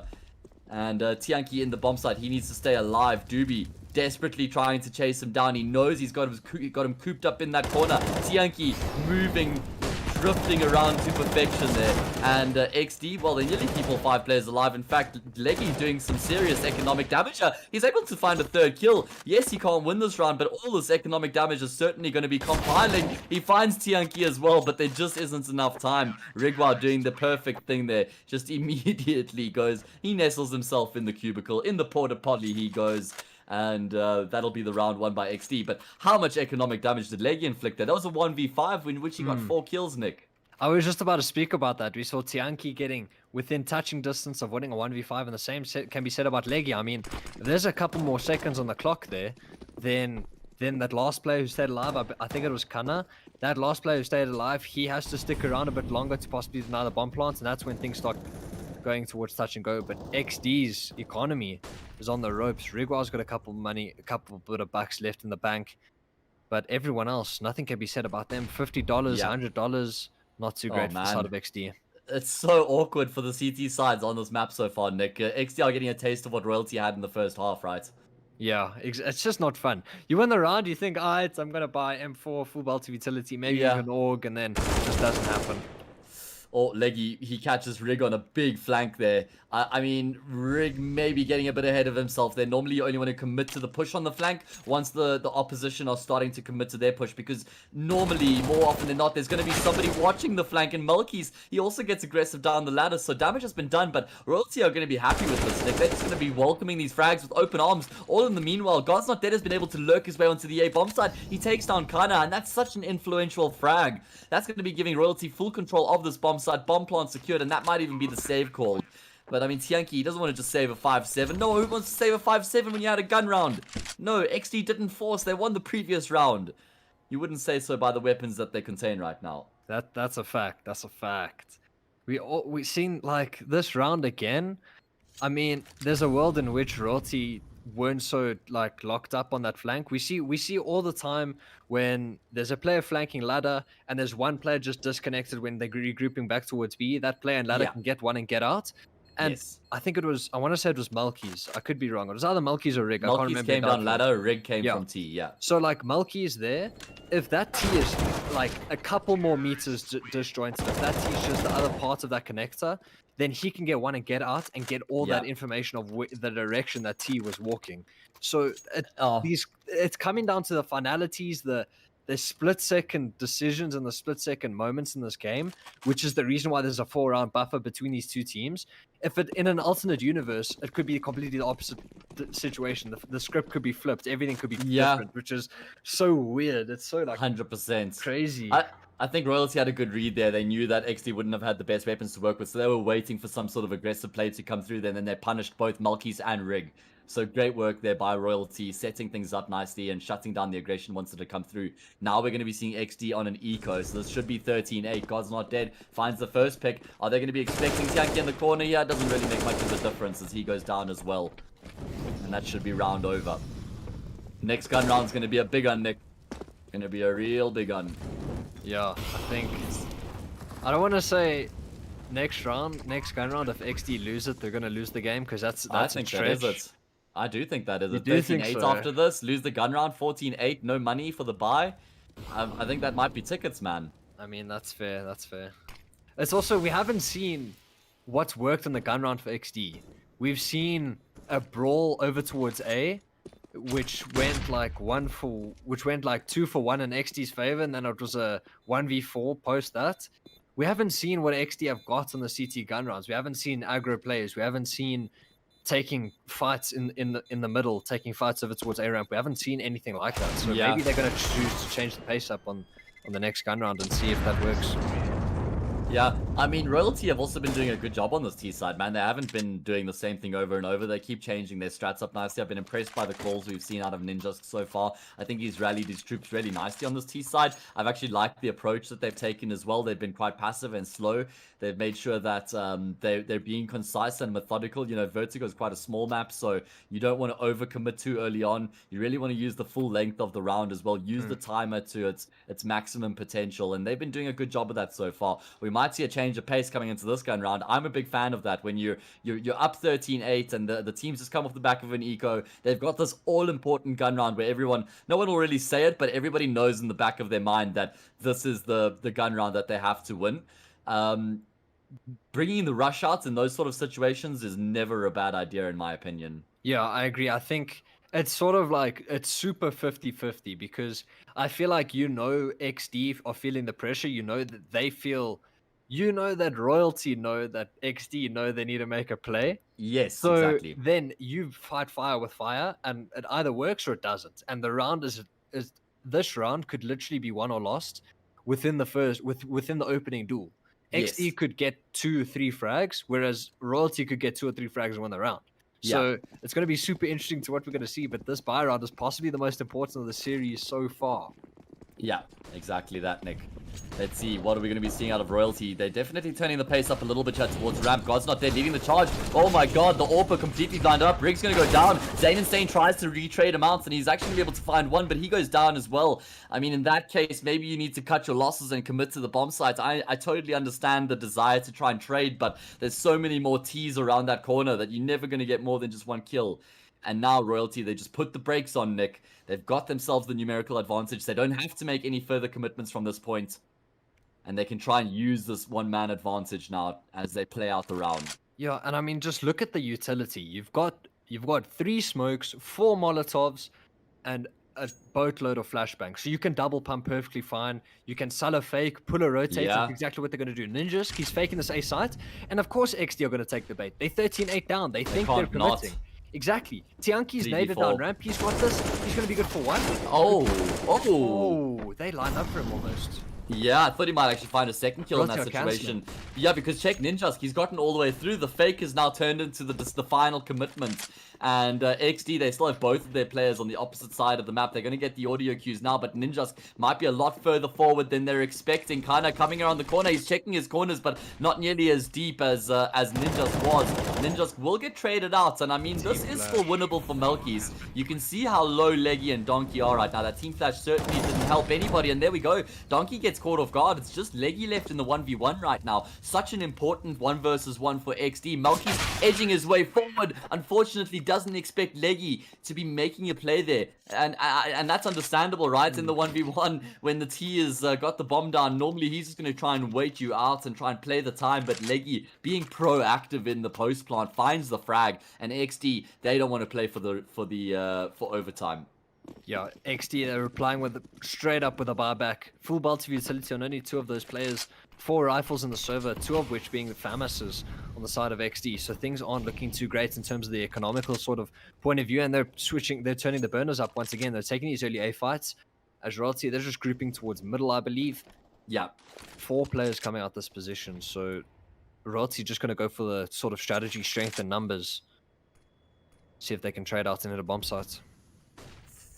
Yeah, there's 4 players making their way through mid right now. I really like this decision from Royalty. We haven't seen them in mid at all, and although they've lost God's Not Dead, they still have majority of their players alive and kicking.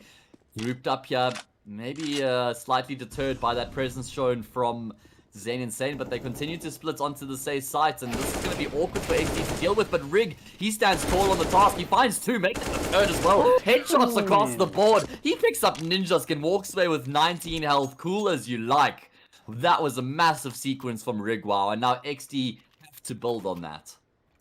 I think Exdee needed a round where they needed one of their players to step up. They needed one of their players to take the round by the scruff of the neck, and Rig, while holding an off angle, which if your spacing isn't good, you can be good for a couple frags, and in his case, he was good for 5 and ace. Yeah, massive. In an extremely important massive round. Didn't even know it was the ace, and you can see he's feeling it now, but he's overcommitted, Nick. He's got a teammate in the way of Melkies, and I didn't actually notice Melkies was there initially. Melkies isn't going to be able to get out either, though. Ninja's able to trade him out, even though he takes a couple ticks to the molly. That's not going to be enough to deter him to committing to the fight. So again, we have a prospect of Royalty with the 1-man advantage. This T-side is looking well waxed from them so far.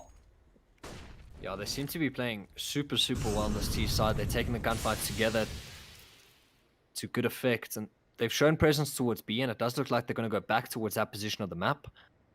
I think if you're Royalty... okay, Zane and Zane's actually solo aggroing the B bomb side. Of course they need info, but not like that, Zane. His head has taken off. 4v2, Tianki's head has taken off. And can we see the heroics have kind of come out once again? 26 and 15. Oh, man. He's had a blinder of a game. I mean, saving is not a bad idea. If you see their money there, he can actually drop like a FAMAS across or something. Maybe picks up an AK here. Yeah, that's an option. You can bet your top dollar Royalty are going to do everything they can to deny him saving this. I don't even know if they will. I mean, they don't have the best, the best economic situation either. But yeah, great work by Royalty, Nick. I mean, they're keeping things super simple, right? It's like the saying, keep it stupid simple, which is like, just keep things so utterly basic that it's like, nobody can get it twisted or be confused with what the approach is and what the plan is. And that's what they've been doing on this T side so far. They've been, actually, God's Not Dead's been doing a good job. He's sort of been playing a bit of a lurk role from what I've been picking up on here. He's been finding some really nice gaps, some really nice timings, and yeah, this is a good display so far from Royalty. Yeah, definitely. I think they found success towards both sides of the map, and it's always tough when you're the CT and you feel like both sides of the map are under question, you know. Aggroing towards B, Tianki has had some success, some rounds he hasn't had success. So it's been pretty 50-50 on the side of Exdee, and that A site has always been under question. Royalty just seems to be winning the clutches. So yeah, things this game just seem to be going Royalty's way. And as I was saying prior, so many of these rounds are going down to split-second moments, and God's Not Dead. He's actually aggroing around. He's going to catch Zane, and Zane looked the wrong way and actually doubled down. Oh my god, and he's the lurk. He's the fake, Nick. He's not even the main point of contention. He will go down here. Oh man, he dinks Rig with the Glock as well. Tianki's gonna realize, boys, you called me across incorrectly. He tries to get into the bomb site. He's spoiled for choice, and he's not gonna get either of those frags. And now it's on Rig and Melkies to try and clutch this out to keep Exdee's hopes and dreams alive here in the upper bracket of EGL 1 Season 2. Melky's with the AWP, Rig with the rifle, no scope, missed. Now it's just Rig left, and he's not gonna be long for this world either. He goes down. Royalty win the map 16-9. They win the series 2-0, and that is a fantastic display from them here in their opening game of the Evesports EGL 1 Season 2, Nick. I mean, that's going to be a really nice game for them to just settle themselves into the event. Ninja's coming in on the mix as well. Their T side was great on Vertigo. I think they'll be very content with that performance. Yeah, I have to say, especially after coming off that 16-14 loss in the midweek in the ESA division, I think they'll be more than chuffed with a 2-0 victory. I mean, I expected Exdee to have an extremely good showing on the CT side and T side of Vertigo. However, we did always allude to that those rounds were coming down to split-second moments. 1v1s. I mean, there's a round where God's Not Dead stuck the defuse and Tianki killed him after eventually sticking. It's absolutely nuts that having this game in a parallel universe, we could see 3 maps without a doubt. We could have seen all those maps, all those rounds go Exdee's way. But I guess it's just why we know and love the game, you know. It's why some teams are good, some teams are great. It comes down to these split-second decisions. And if you're Exdee, you can't be too disheartened. I mean, looking at how close the game was, as you said, 16-9 is an extremely misleading scoreline. It could have been completely flipped. So if you're Exdee, yes, you're in the low brackets, but again, you're probably one of the favorite teams in the low brackets, and you can definitely make an extended run in this tournament. Yeah, I mean, having said that, they are in the pressure situation now where it's like you have to win every game, lose a game from here, and you're out of the tournament. So that's not a great position to be in. But just talking about finishing off the conversation on Vertigo, it was just the CT side that really let Exdee down, right? Again, they had players popping off on the T side, but on the CT side, you need everybody to be chipping in. Everyone needs to be locking down their areas. Everyone needs to be pulling their weight and doing their job. And it just seemed like Royalty were totally getting the better of them, mixing up the strategies and the paces very nicely. And just being very tough to read. As I said, I was impressed by Ninja's calling, and I think an all-round good display here from Royalty. So they pick up the series 2-0. They march on in the upper bracket, and does that mean that they play against X Energy? I mean, maybe we can get some confirmation from our admins before we call the stream.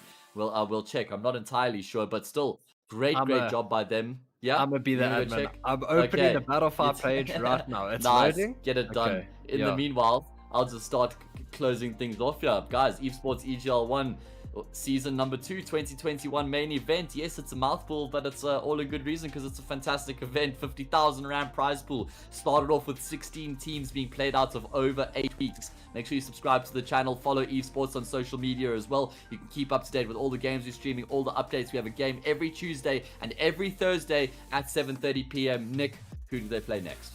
DNMK. Ooh. DNMK and Royalty, is it? Yes, DNMK, Royalty, and then you have ATK, Zion, August Katas, and 5, Goliath Gaming, and Kasi. So there's some juicy games. Yeah, genuinely some juicy games. But you know I'm what, really Matt? looking forward to that. There's only one way people will know when the games are being streamed and what's happening is by following Evesports on Twitter, Instagram, and whatnot, subscribing and hitting the bell icon, and then you'll know when we're live for the next game, and then you'll know when we're live for the juice and the ZACS that we all know and love. That's exactly it, guys. Thank you so much for joining us tonight. We'll be back on Tuesday. We're going to be doing another giveaway. I think it's a 250 rand Steam voucher. So if the amazing Counter-Strike isn't enough of a reason for you to tune in, make sure you do it for the giveaway. But I'm sure the CS will be enough, right? Anyway, from myself and Nick, guys, thank you so much for joining us tonight. It's been an absolute pleasure having you guys on board. Been a great game and a great display from the two teams as well. Always love seeing teams fight it out tooth and nail and seeing games as close as they were. Maybe the scorelines weren't indicative of it, but those rounds were super entertaining. So props to all the lads who competed tonight. And we'll be seeing you guys again on Tuesday. Have an amazing weekend. Have a good rest of your night, and we'll see you again. For now, keep well.